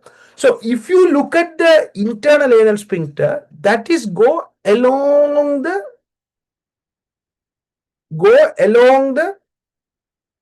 canal. You understand? So, it's like a covering. So, like, just imagine this is the tube. Inside, you have a mucosa. Right around, another covering going. You understand? So, the external anal sphincter, actually, it's not belongs to the anal canal. Those are belongs to the pelvic diaphragm. Right? What is the muscle made this pelvic diaphragm? Anyone? What is the muscle? Levator ani. Have you heard about it? Levator ani. So this levator ani has a big origin. So it's originating from the front to back. So what is happening here? The muscle from the pubic origin, it's come right around and hook around this anal canal. So I'm coming back to the whiteboard. Sorry. Okay. So if you look at the pelvic bone, this is the pelvic bone. I'm just doing in a different direction. So this is the anal canal. So muscle originating from the pelvic bone coming towards back and hook around and go to the pelvic anteriorly. Say for example, see, this is the pelvic pubic symphysis. This is the pelvic bone. This is the anal canal. This is the vagina. This is the urethra. So what's happening here? One sec, I'll change the color. Some muscle fibers from the pubic symphysis will come right around the anal canal or rectum and insert, go like this. So if you look at this anal canal in a different direction, it will be like this. Why? Because it's hook around and pull towards up. Most of the time it won't be like straight line. Because as it is hook around towards anterior, what will happen? The feces can't come out. That's how your sphincter mechanism works. You understand what I'm telling? It is pulling towards anterior. So then feces won't come down. So when these sphincters relax, this anal canal will come straight and feces will come easily. So this is how the sphincter mechanism works. So from anterior, it's hook back, then relax. Hook front, relax. Hook front, relax. While you are in the class, your puborectalis muscle is contracting and pulling your anal canal towards anterior. So it's closed the state of harmless. Nothing can go. When it is relaxed, it can go. You understand what I'm telling? So when there is a tear, first this anal sphincter will get damaged. External anal sphincter damage. Once the external anal sphincter get damaged, the hooking action will lose. So then they can easily pass the feces. So this is the first mechanism. Second one, right around this anal canal, the internal anal sphincter, it's a smooth muscles which contract spontaneously. That give additional support. So actually the skeletal muscle, this puborectalis, you can control. That's why you can contract and stop your defecation in halfway through. Can you do? Because you can contract. When you contract, that will hook front. The feces will stop with that. You understand what I'm telling? Because it's a voluntary control. So it's a mix-up, voluntary and involuntary control. So when there is a tear, first of all, as I mentioned, first degree vaginal mucosa, second degree, what do you call this, perineal muscle, third degree sphincter complex, third degree further classified into 3A. So 3A and 3B together we say external sphincter damage. 3C internal sphincter damage. Then fourth degree is rectal mucosal damage. You understand what I'm telling? So why we are telling this external 3A and 3B? It's depend on how extend the muscle thickness got damaged. If the external sphincter damage less than 50%, we call it as 3A. If external sphincter damage more than 50%, 3B. If internal sphincter damage, we call it as 3C. So now I'm telling one MCQ, Divya is going to answer. In 3C tear, external sphincter completely damaged. True or false? True. Yes. Because first of all, external sphincter will damage, then only internal sphincter damage. Now you must understand that. That's the reason I'm trying to tell all this anatomy.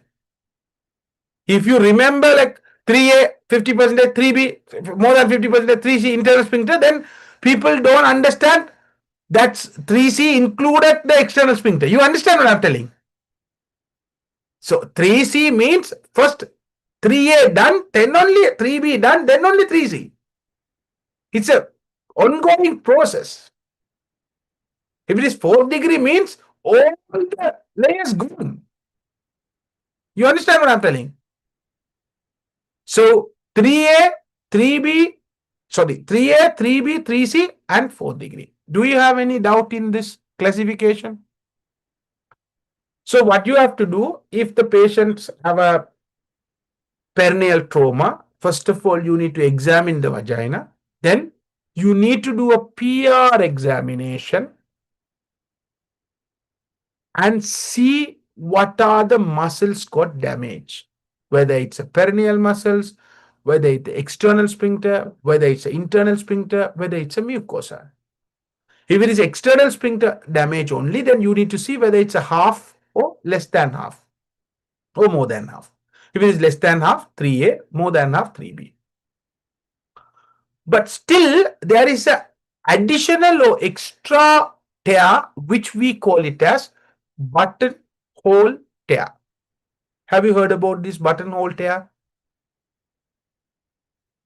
So the buttonhole tear is the tear into the deep vagina, which directly communicate to the rectum.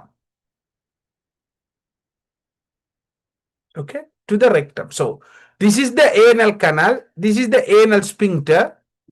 So here the tear will happen just above the anal sphincter. Basically, the anal sphincter is intact. It's a deeper tear. It's communicate to the rectum.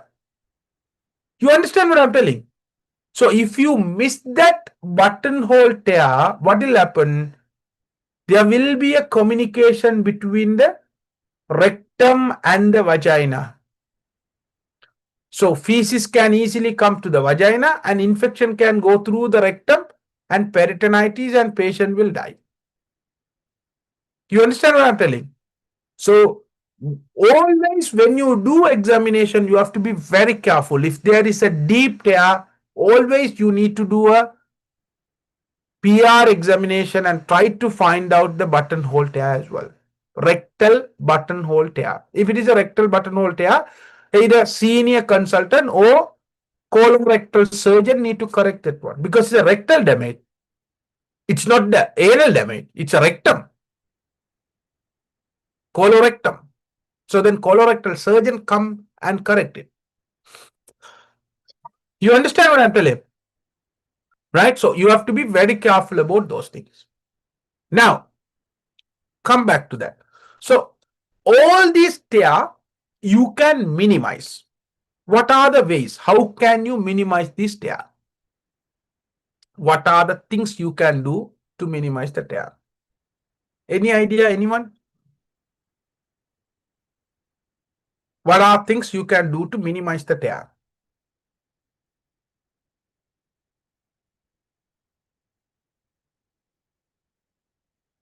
Yes?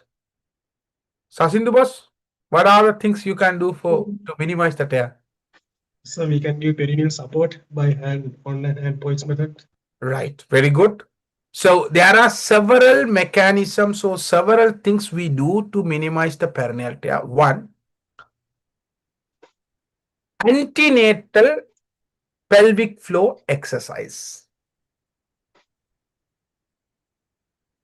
Okay. Antenatal pelvic floor exercise. Second one, warm pelvic massage during the labor. So you are doing the massage and prepare these pelvic muscles stronger during the labor. Warm pelvic massage during labor. Third one, give perineal support during the labor or during the delivery of the baby's head. During delivery of baby's head, you need to give the support. So how to give the perineal support? As I mentioned, so your both fingers should support both sides of the perineal muscles, and the middle finger and the ring finger should give the support over the perineal body. You understand what I'm telling? So you need to press over the perineal body and give support to the perineal body. That is called hands-on technique. Second one, you need to control the speed of baby's head delivery. Because if the baby's head delivery is quite fast, pluk, what will happen? The pressure change is quite high.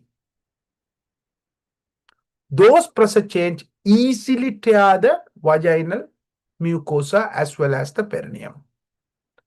So you need to deliver the baby slowly. Once the baby's head start to deliver, you need to tell mother, Amma, hold on. Hold the breath. Hold the breath. Hold the breath. Which means if they are holding the breath, then they won't push. Okay, hold the breath. Deep breathing now. Deep breathing now. Deep breathing now. They hold, push. Now they are deep breathing. So they are not pushing now. You need to stop pushing.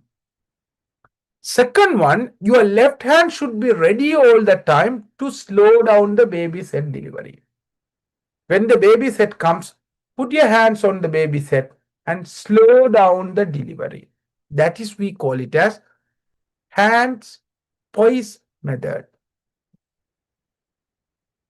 So hands-on techniques and hands poise technique.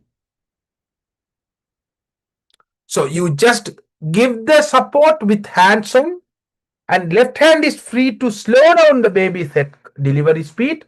That is hand poise technique. So in addition to that, we do a special procedure called episiotomy. What is episiotomy? It's a debilitated cut into the vagina and perineal region to make the vaginal opening bigger. Then you might ask, oh, you are cutting the muscles. Yes, we are. But if there is a tear which you don't have a control, you don't know what are the structures are going to involve with this tear. It might damage your rectum, it might damage your anal canal, it might damage your anal mucosa, anything. You understand what I'm telling? But in episiotomy, you can choose where you are going to cut. So usually there are two places you can cut. One, midline episiotomy at 6 o'clock position. So if you look at the vagina here, this is the rectal anal canal. So you can cut here. That is, we call it as midline episiotomy. Usually we don't cut midline nowadays, because if it is extend further, that can go up towards the anal canal. You understand what I'm telling? So that's why we don't do midline episiotomy. So you can cut either 60-degree from the midline on this area or this area. Usually we cut on the right side because it's easy for us. Most of the people are right-handed. So it's easy for us to cut. So when the baby's head is crowning, what is crowning? It's coming at the introitus, coming out at the introitus. By that time, the introitus will get stretched.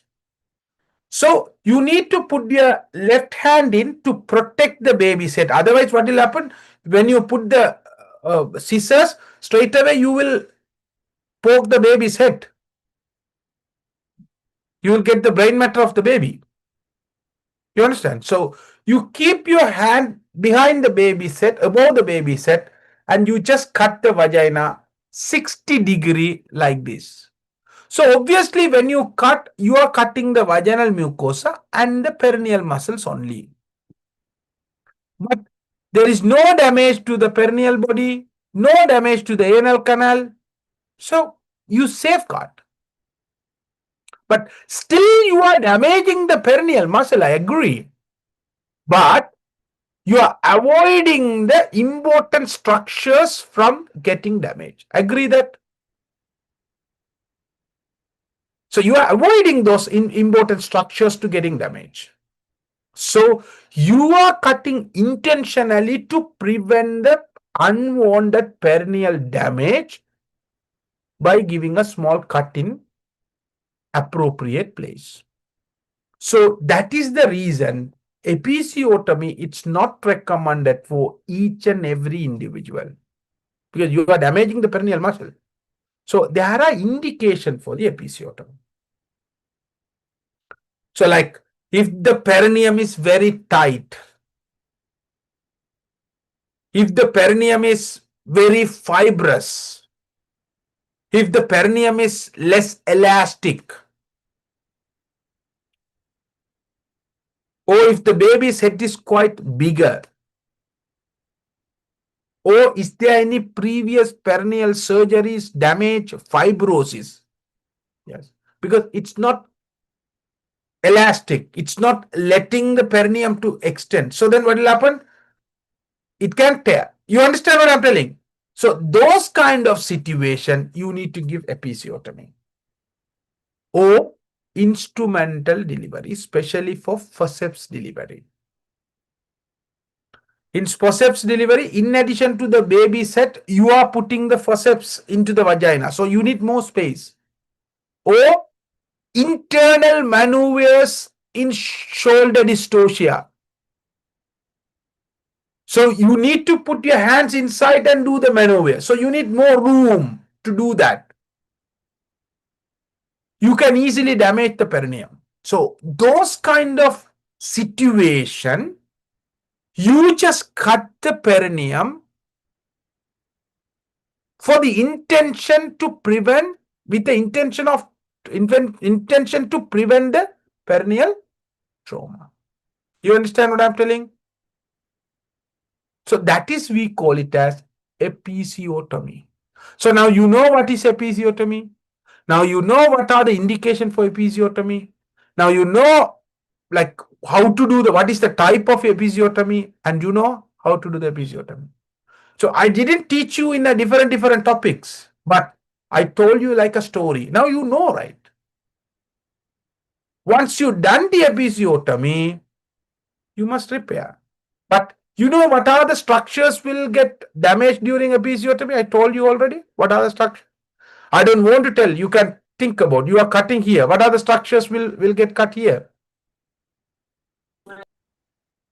Yes, Fatima. Yes. What are structures? Obviously, vaginal mucosa, Skin, skin, Muscles. muscles, yes. Vaginal mucosa, skin and muscles, nothing else. So episiotomy, what type of perineal tear? Second type. Second degree. Now you understand. Episiotomy is a second degree perineal tear. So episiotomy will prevent the third degree tear. True or false? True. True. Episiotomy is a perineal tear. True or false? True. True. So you are making a tear to prevent third degree tear. You understand what I'm telling? Right? So episiotomy is a second degree tear. Now you need to repair it. How to repair? You have to repair layer by layer.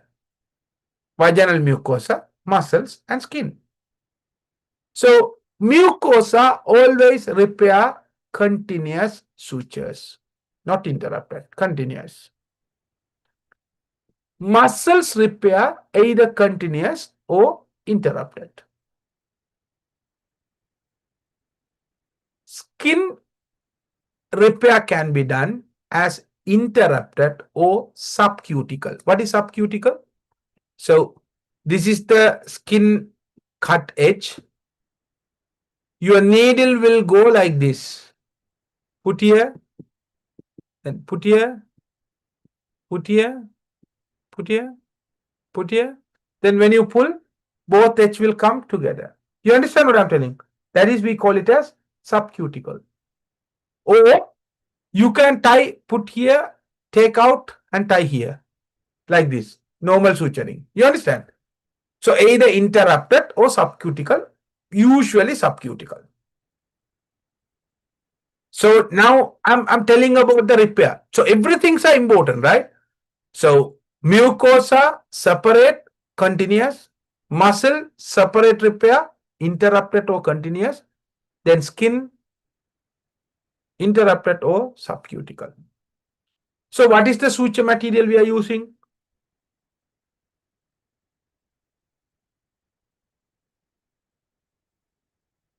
What's the suture material?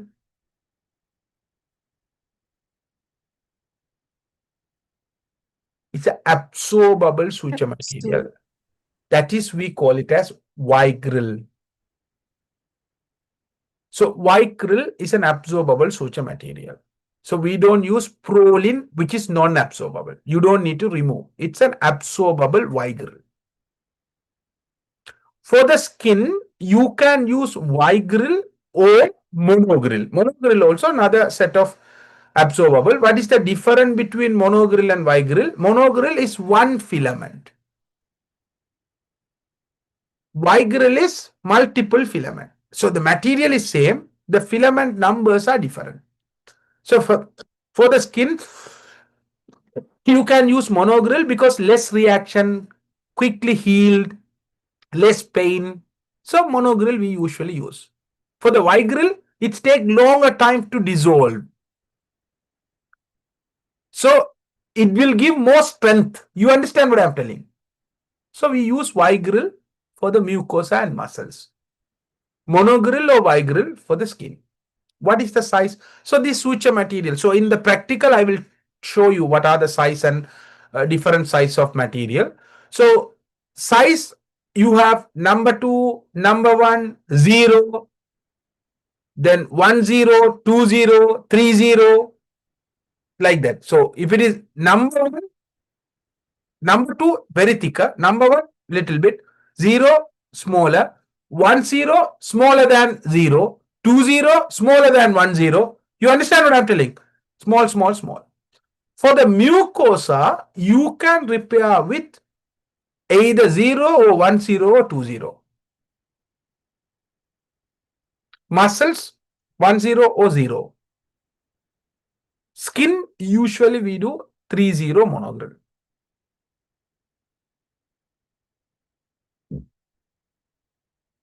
That's all about the episiotomy repair. Now we'll come back to the perineal tear repair. So in perineal tear, other than this anal sphincter involvement, anywhere, so damage in anywhere, all are going to be either first degree or second degree. Agree that? Because third degree means only the anal sphincter involvement. So anywhere tear, we call it as first degree or second degree. If it is only mucosal damage, we call first degree, or muscle damage, second degree. You understand that? So sometimes this tear might go along the urethra, even to the vestibular tear or clitoris tear. So it can go there. So then we call it as vestibular tear. Upside, we say vestibular tear. It's again the vaginal mucosa. It's a first degree vestibular tear. So any first degree or second degree, you do same as episiotomy. Understand that? When it is come to anal sphincter injury, right? Again, you need to repair additional several layers. Here, as I mentioned earlier, rectal mucosa, when you come to this is the rectal mucosa. This is the internal sphincter. And this is the external sphincter.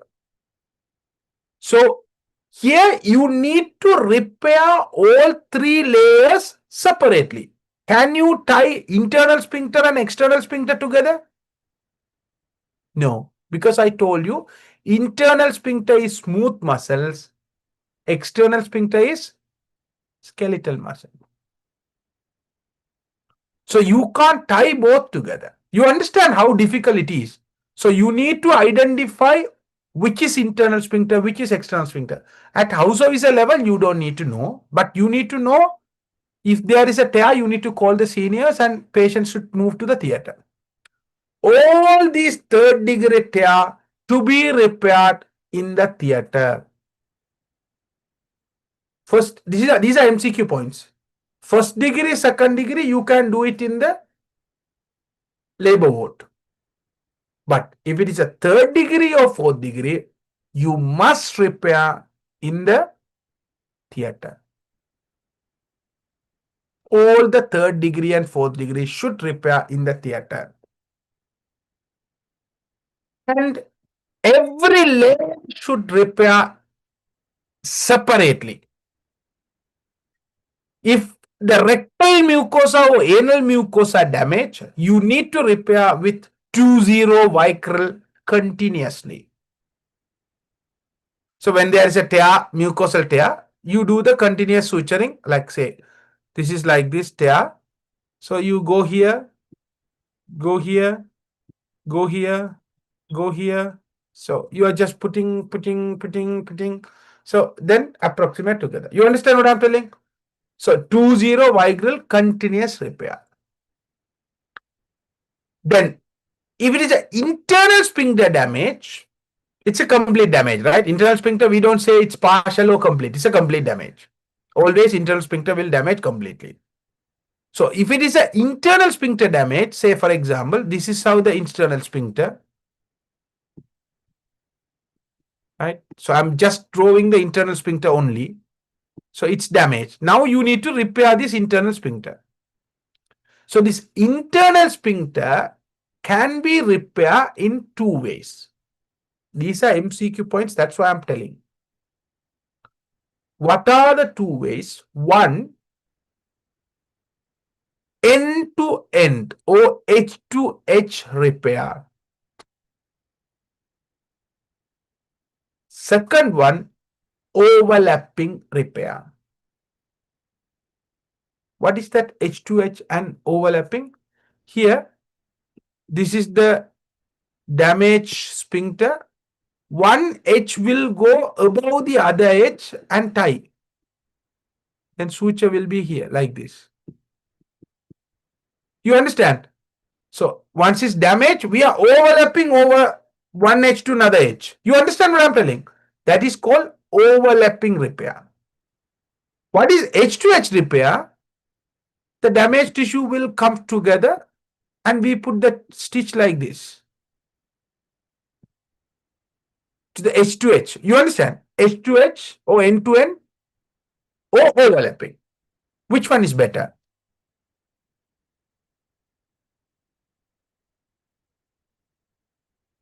Which one is better? End to end or edge to edge? Both are equal effect. But most of the centers, they do overlap. But both are equally effective. What is the suture material? Here we are using 3-0 PDS.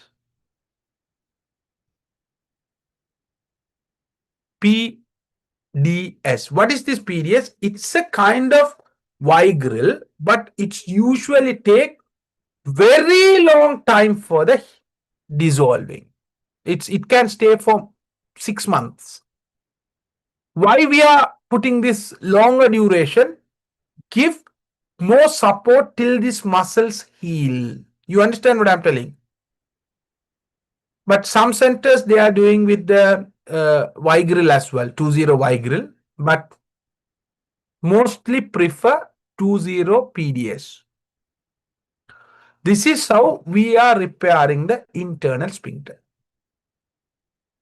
Then how about the external sphincter? So external sphincter, we have two type of tear. What are those two type of tears, Asindu?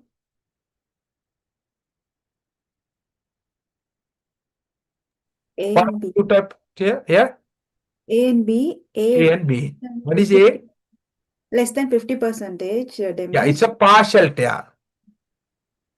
B? More than 50%. Yeah, it's a complete tear. So if it is a partial tear, halfway through only, can you do overlapping? You No. can't, because still there, right? So you have to repair the like partial tear only. So if it is 3A, always end to end. You understand? 3A always end to end.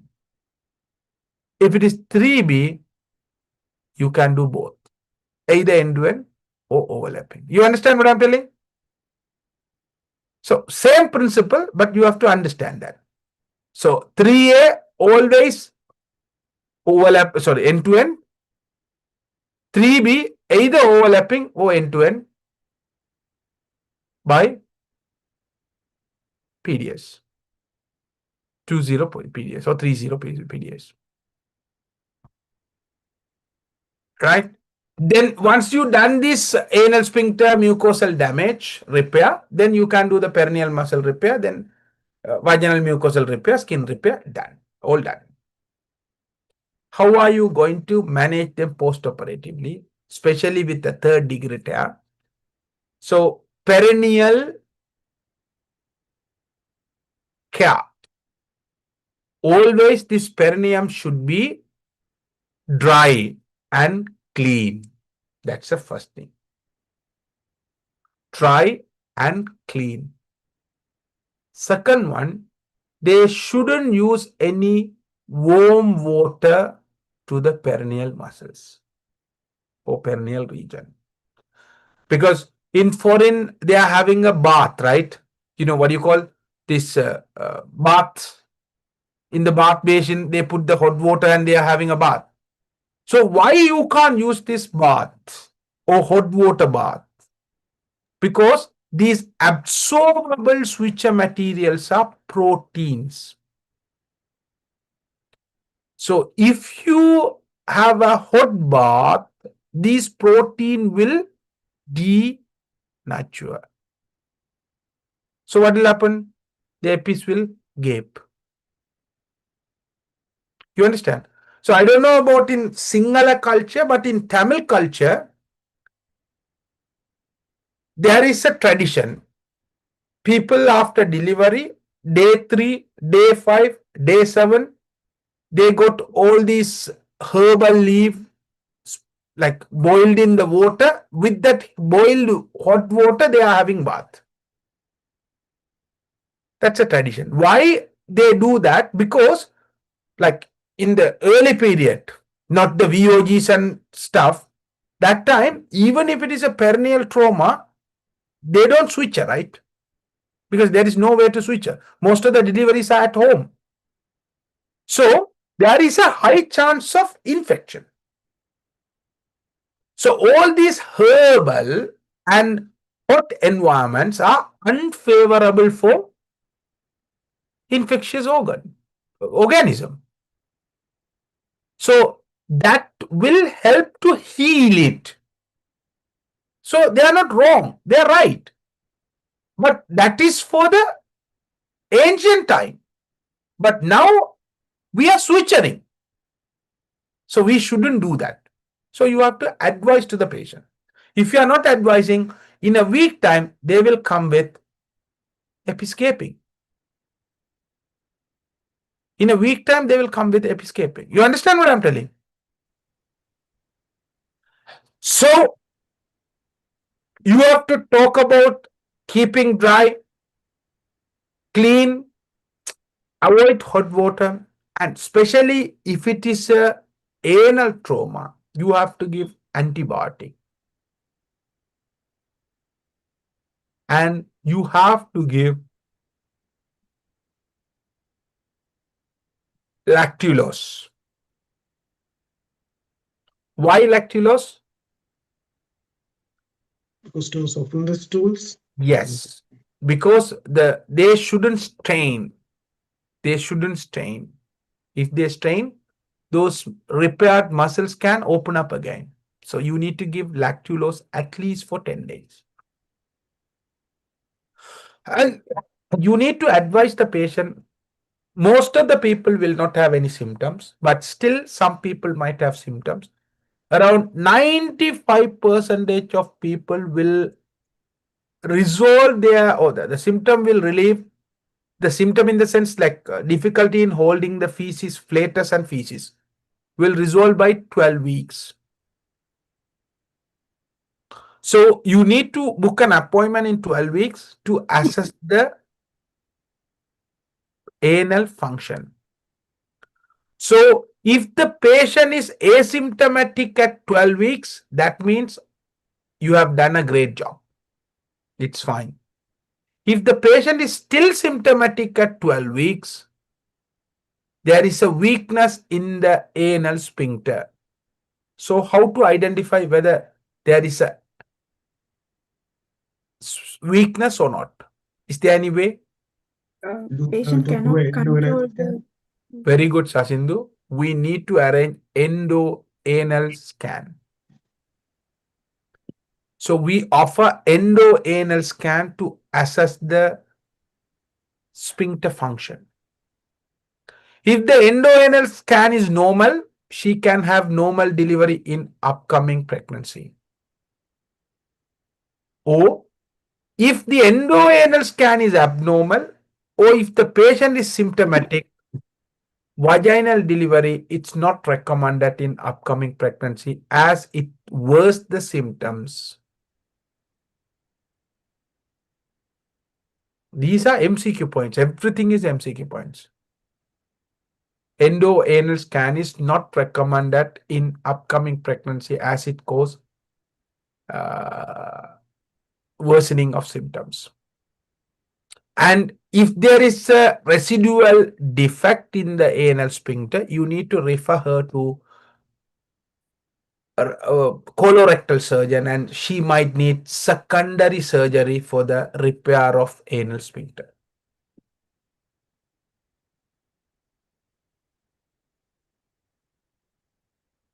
So we covered everything. What is the anatomy of perineum? What are the type of perineal trauma? What are the risk factors for the perineal trauma? What is episiotomy? What are the indication for episiotomy? How to repair the episiotomy? What are the complications of perineal trauma? And what is third degree tear or OASIS? What are the classification of OASIS and how to identify, how to do the repair, how to do the post-operative care, and what is the management in upcoming pregnancy. Any questions? If not, I can do those MCQs or SBS. There are 5 SBS I have sent, right? Yes. Any questions?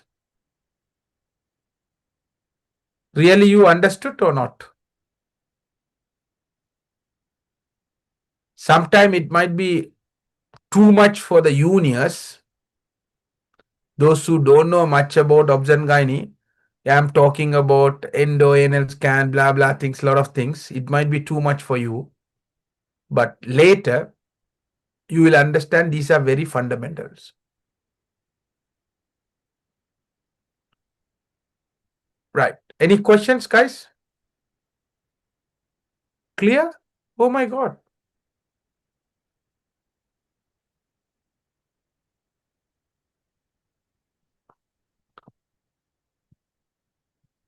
Okay. Shall we do the MCQ then? I think I have given the answers as well. Then what's the problem? No.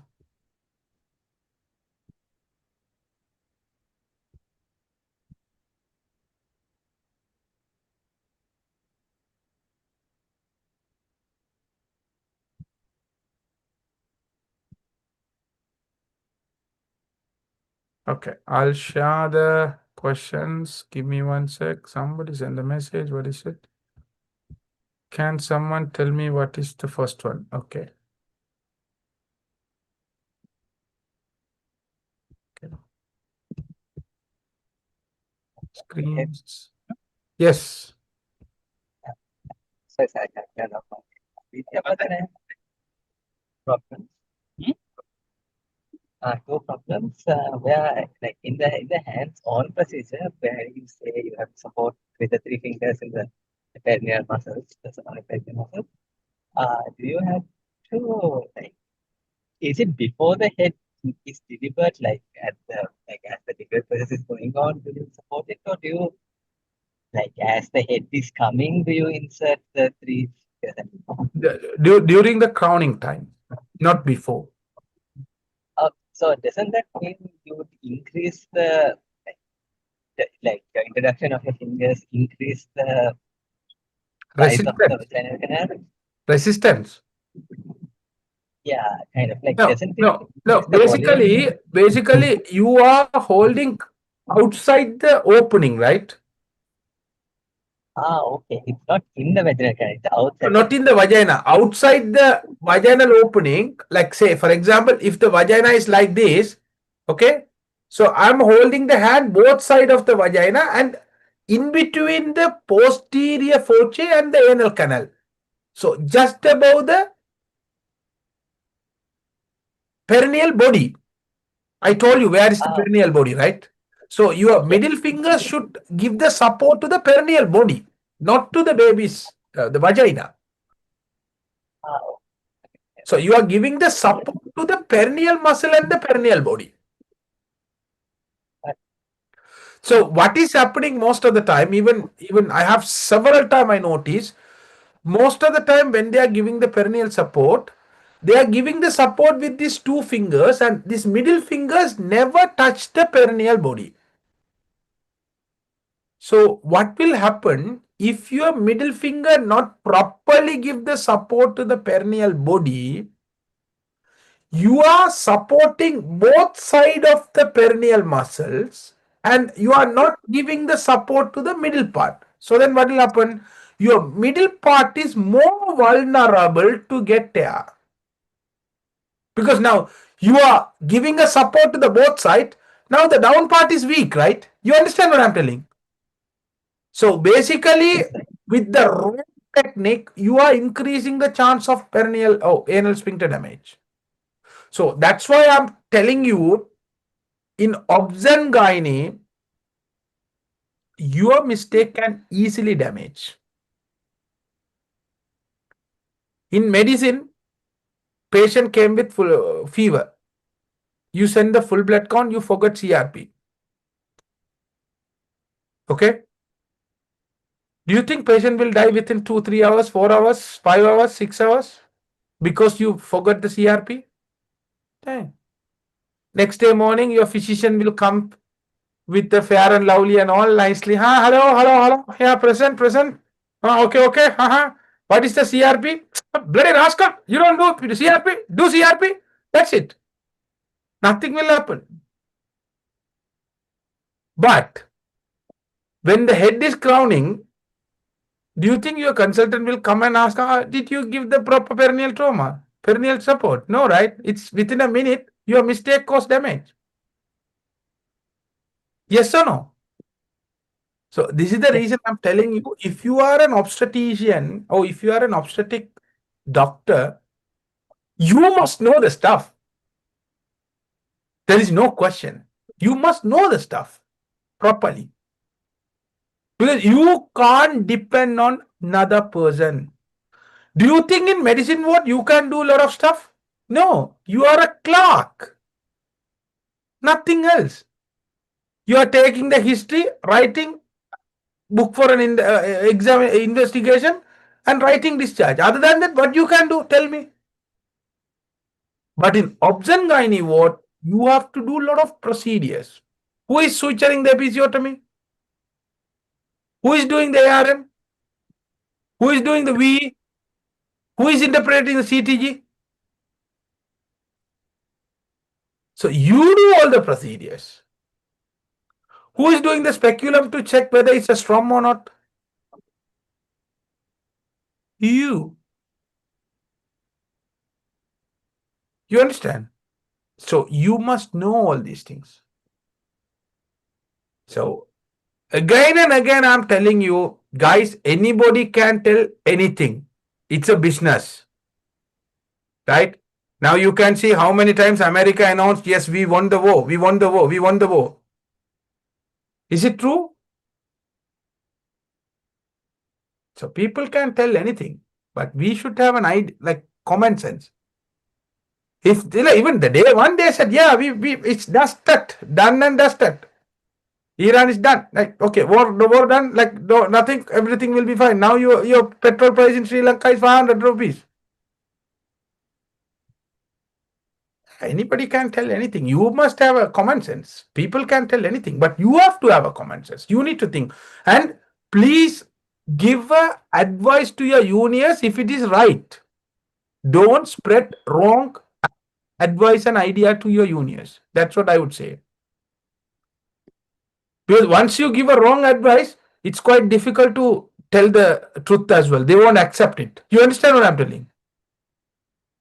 Never ever. So this is a sample notes which I have shared with you. I have a new set of notes for every topics like this. So this is the basic notes. Then basically we are having a, what do you call this flashcards, which means a summary card about all these topics. Then finally a questions. This is the format. So we have edited all these notes. Actually, Sasindu helped me to edit.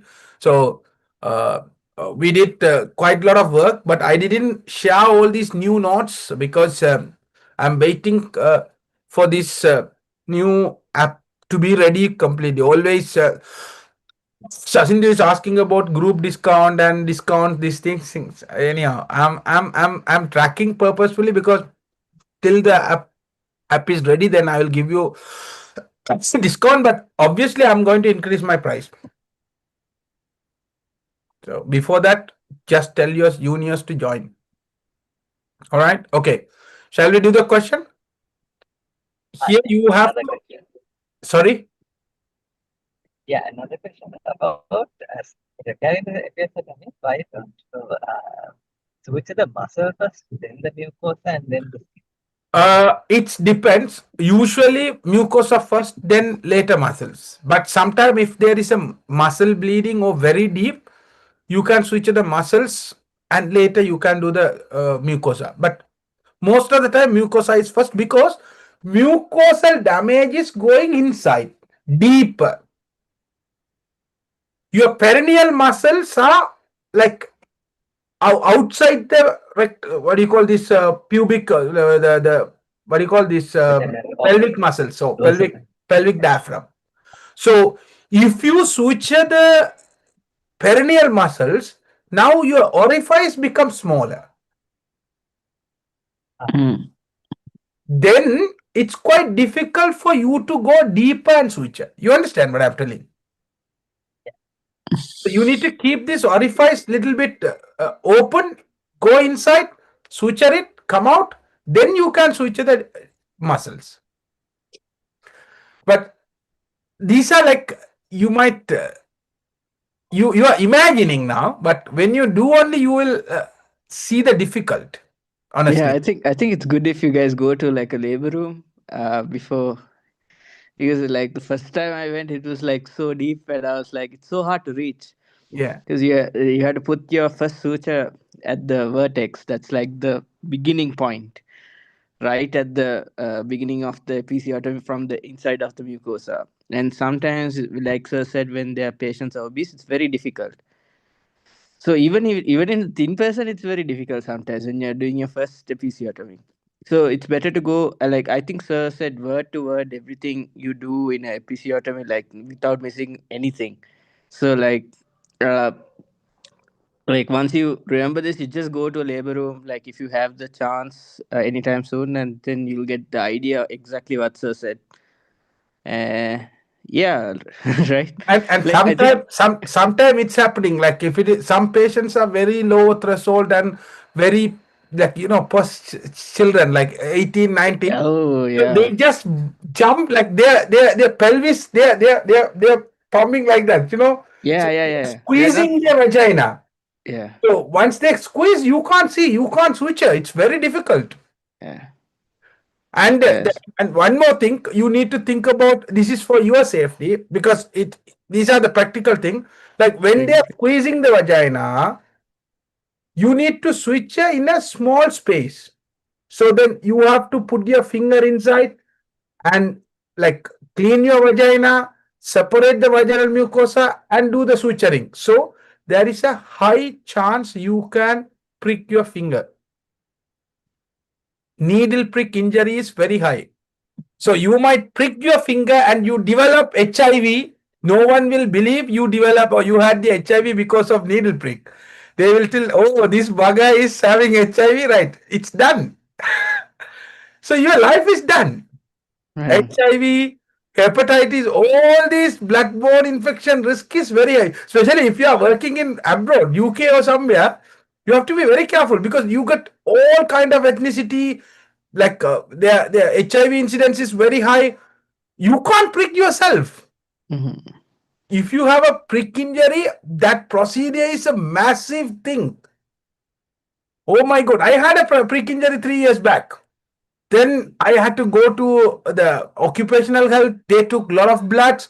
Then they gave me the antiretroviral prophylactic dose. That medication is hectic. Oh my God. For whole month I'm having vomiting. It's lots of side effect. I got 2 weeks leave. So, but luckily they send the blood to me as well as the patient. The patient's blood came back negative. Then they said, okay, you can stop the medication. So if the patient's blood is positive, or if the patient is not reachable or not giving consent to do the blood, there is no choice. You have to take that medication for 28 days. Then you have to do the blood test every 6 months for 3 years. Mm. It's a hectic thing. So you just imagine how difficult it is. So it's not easy what you are thinking. It's very difficult. Yeah. So as it shows, when the patient gets admitted, the best thing is to check the pregnancy record whether they have done HIV VDRL. It's on the second page, and then just check it because most of the times there are like real incidents where, like sir said, like needle prick injuries actually happen like quite a bit because it's very difficult to suture sometimes because patients are not very uncooperative even because you do it under local anesthesia, right? Sometimes certain areas get missed and then they feel the pain, so they move around and then it becomes very difficult. So very careful. So these are the practical things. You don't feel it until you start working. Mm. When you start working, you will go through all this pain. There is no question. But you will enjoy it. Maybe like initially it might be difficult, but you once you start, like I always telling, this Objangani is like a drug. Once you go in, most of the people don't come out. They started to like it. Mm.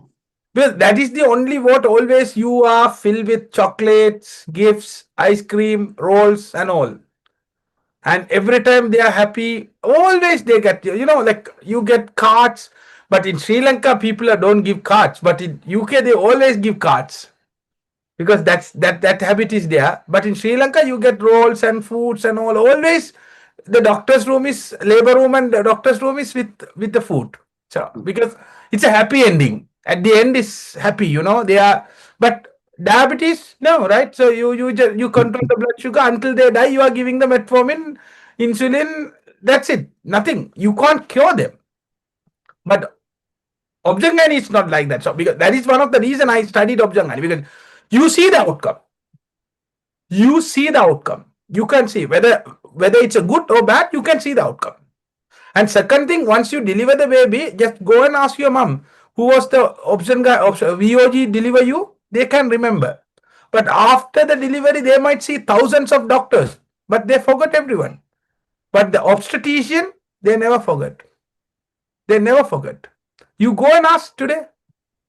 Ask your mom who was the VOG when you were delivering. They know. Because it's their live event. They never forget. So that satisfaction only with Objangani. So because of that, we are addicted and we are struggling every day. We are in the stress every day. You understand? Anyhow, okay, we'll do this question. Mrs. Nadisa Pereira, 27 years, primary. Right. So we'll mark the important things. 27-year-old, primary. So always primary gravida is a risk factor for perineal trauma, right? And delivered 3.9 kilo baby. It's a large baby. Again, the large baby is risk factor for perineal trauma, right? After prolonged second stage, again, prolonged second stage, it's a risk factor for perineal trauma. Now, see, in your exam, this is how their scenario will be. The scenario itself will give you clues. So you need to understand what they are trying to say in that question. So primary 37, why the age is important? If it is elderly mother, so usually the vagina is atrophied because of the menopausal changes and all. With age, the vaginal elasticity and elastic tissues are less. So she's quite young, 27, primary, 3.9 kilo, large baby, prolonged second stage, and assisted by vacuum extraction. So I told you instrument delivery is a risk factor for perineal trauma. So she is having all risk factors, most of the risk factors for the perineal trauma. Mediolateral episiotomy was performed. So what is mediolateral? That is the 60-degree episiotomy. So I told you two type of episiotomy, medial and mediolateral. So mediolateral either on right side or left side. So it's a mediolateral episiotomy performed following delivery of placenta. You perform the systematic examination of the perineum. This is what we do. Once the placenta delivered, you have to examine whether it's only episiotomy or is there any other tear, right? Perineum. On inspection, you notice the tear extend through the vaginal mucosa and perineal muscles. So it is going beyond the perineal muscles. So now, if it is going beyond the perineal muscle, now you need to exclude whether is there any anal sphincter damage. Okay. So further examination, external anal sphincter is completely torn.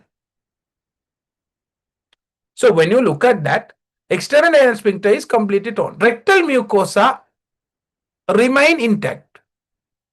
So what is the type of sphincter? 3C.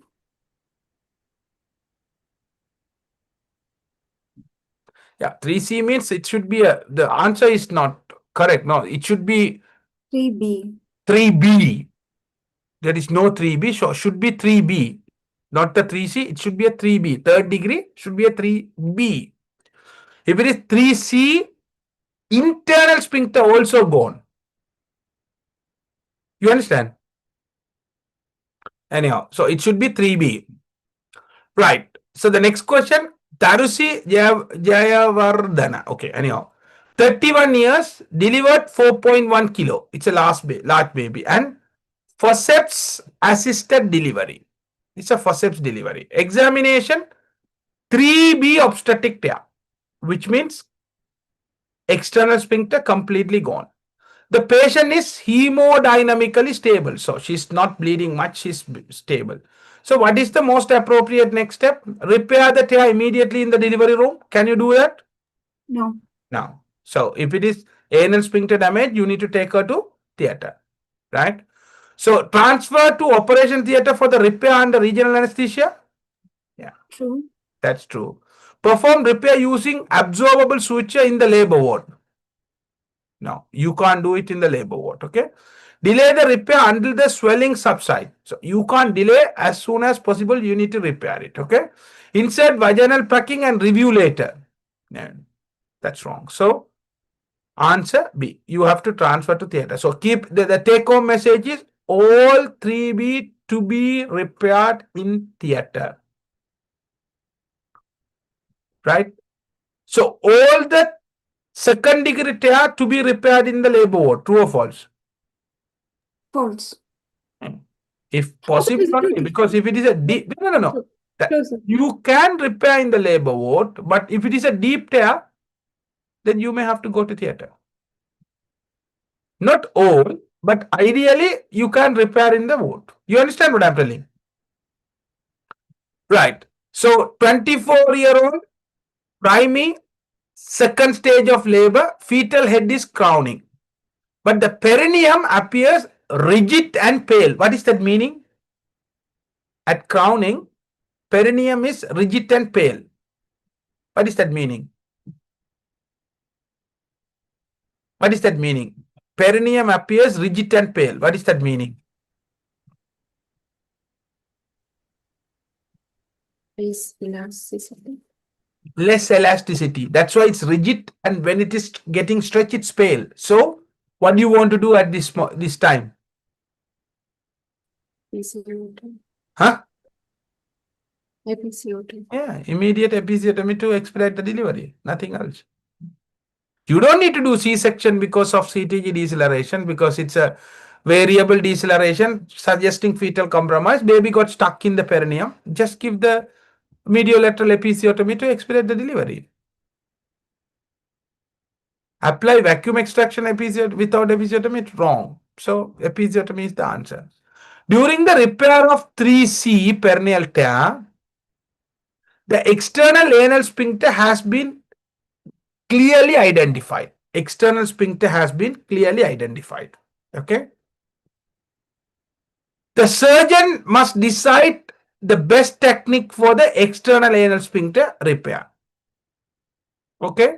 Which is the repair technique is recommended? Overlapping or end-to-end? Yeah. So if it is 3C, either you can do overlapping or end-to-end. I told you. But if it is a 3A, 3A, End-to-end. end-to-end. End-to-end, because it's a partial tear. If it is 3B, Both can. both. Yeah. So overlapping or end-to-end. Perfect. Okay. So question number 5, 33-year-old underwent repair of 4th degree perineal tear. 4th degree perineal tear. Okay. Following instrumental delivery. You are planning her to post-operative management. What is the following is essential after repair? Vaginal packing, broad spectrum antibiotic and stool softeners, immediate pelvic floor exercise, high protein diet, routine repeat surgical repair after 1 week. Antibiotics and store stuff. Correct. Now you can understand whatever the things we discuss will be asked in your questions. So these questions, like I got it from one of your past paper collection. So because I categorized those questions and I'm keeping with. So then I wrote the answers with AI, but the questions are past paper questions. So whatever we studied, straight away they're asking, right? But if you don't know the principle, you can't answer the questions.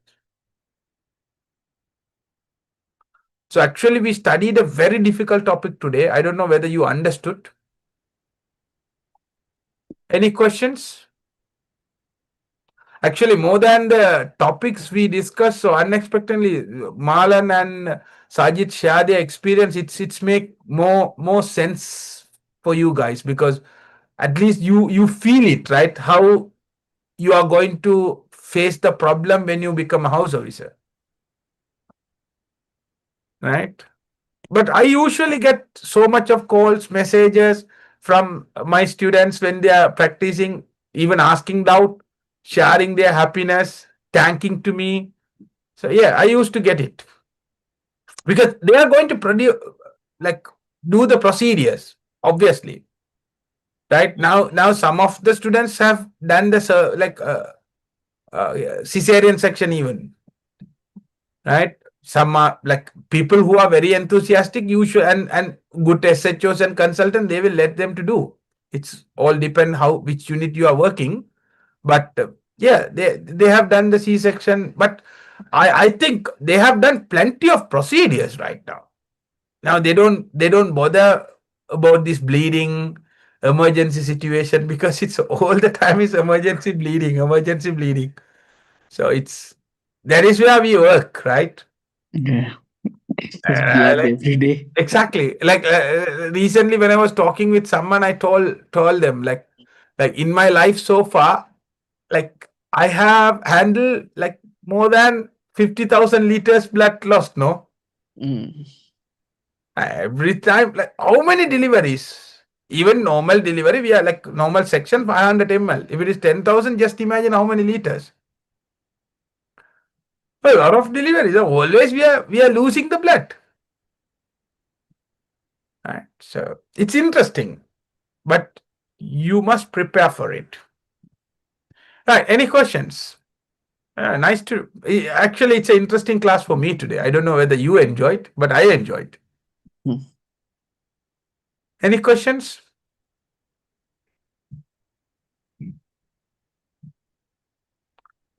So a small request, like recently, Malan has shared one video that Mullerian agency. So I will make a nice scenario and videos and share with you. Even when if you come across some interesting cases or interesting things in your hospital practices, please send it to me. Then I will share with all the students. So then it's good for others to learn. Hmm.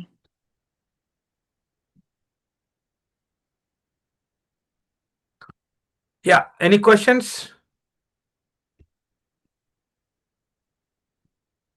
All right then. So shall we wind up?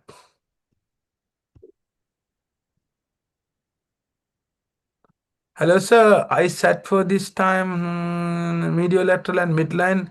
They ask what is called and what is the specific name for that. So I want to ask: is there any medical name for the types of episode? No, it's a midline and mediolateral.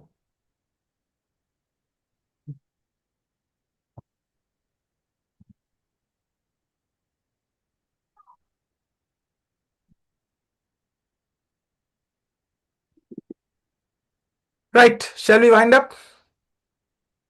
All right. Thank you for joining. There are people in the YouTube as well. Actually, I scheduled my meeting in my personal Zoom account accidentally. So then, which does not have more than 500 this one users. So that's why I had to do the restreaming through the YouTube. So really sorry about it. Anyhow, all right. Thank you so much. Thank you, Malan and Sajid, everyone. Thank you, sir. Thank you. Thank you. Thank you, sir.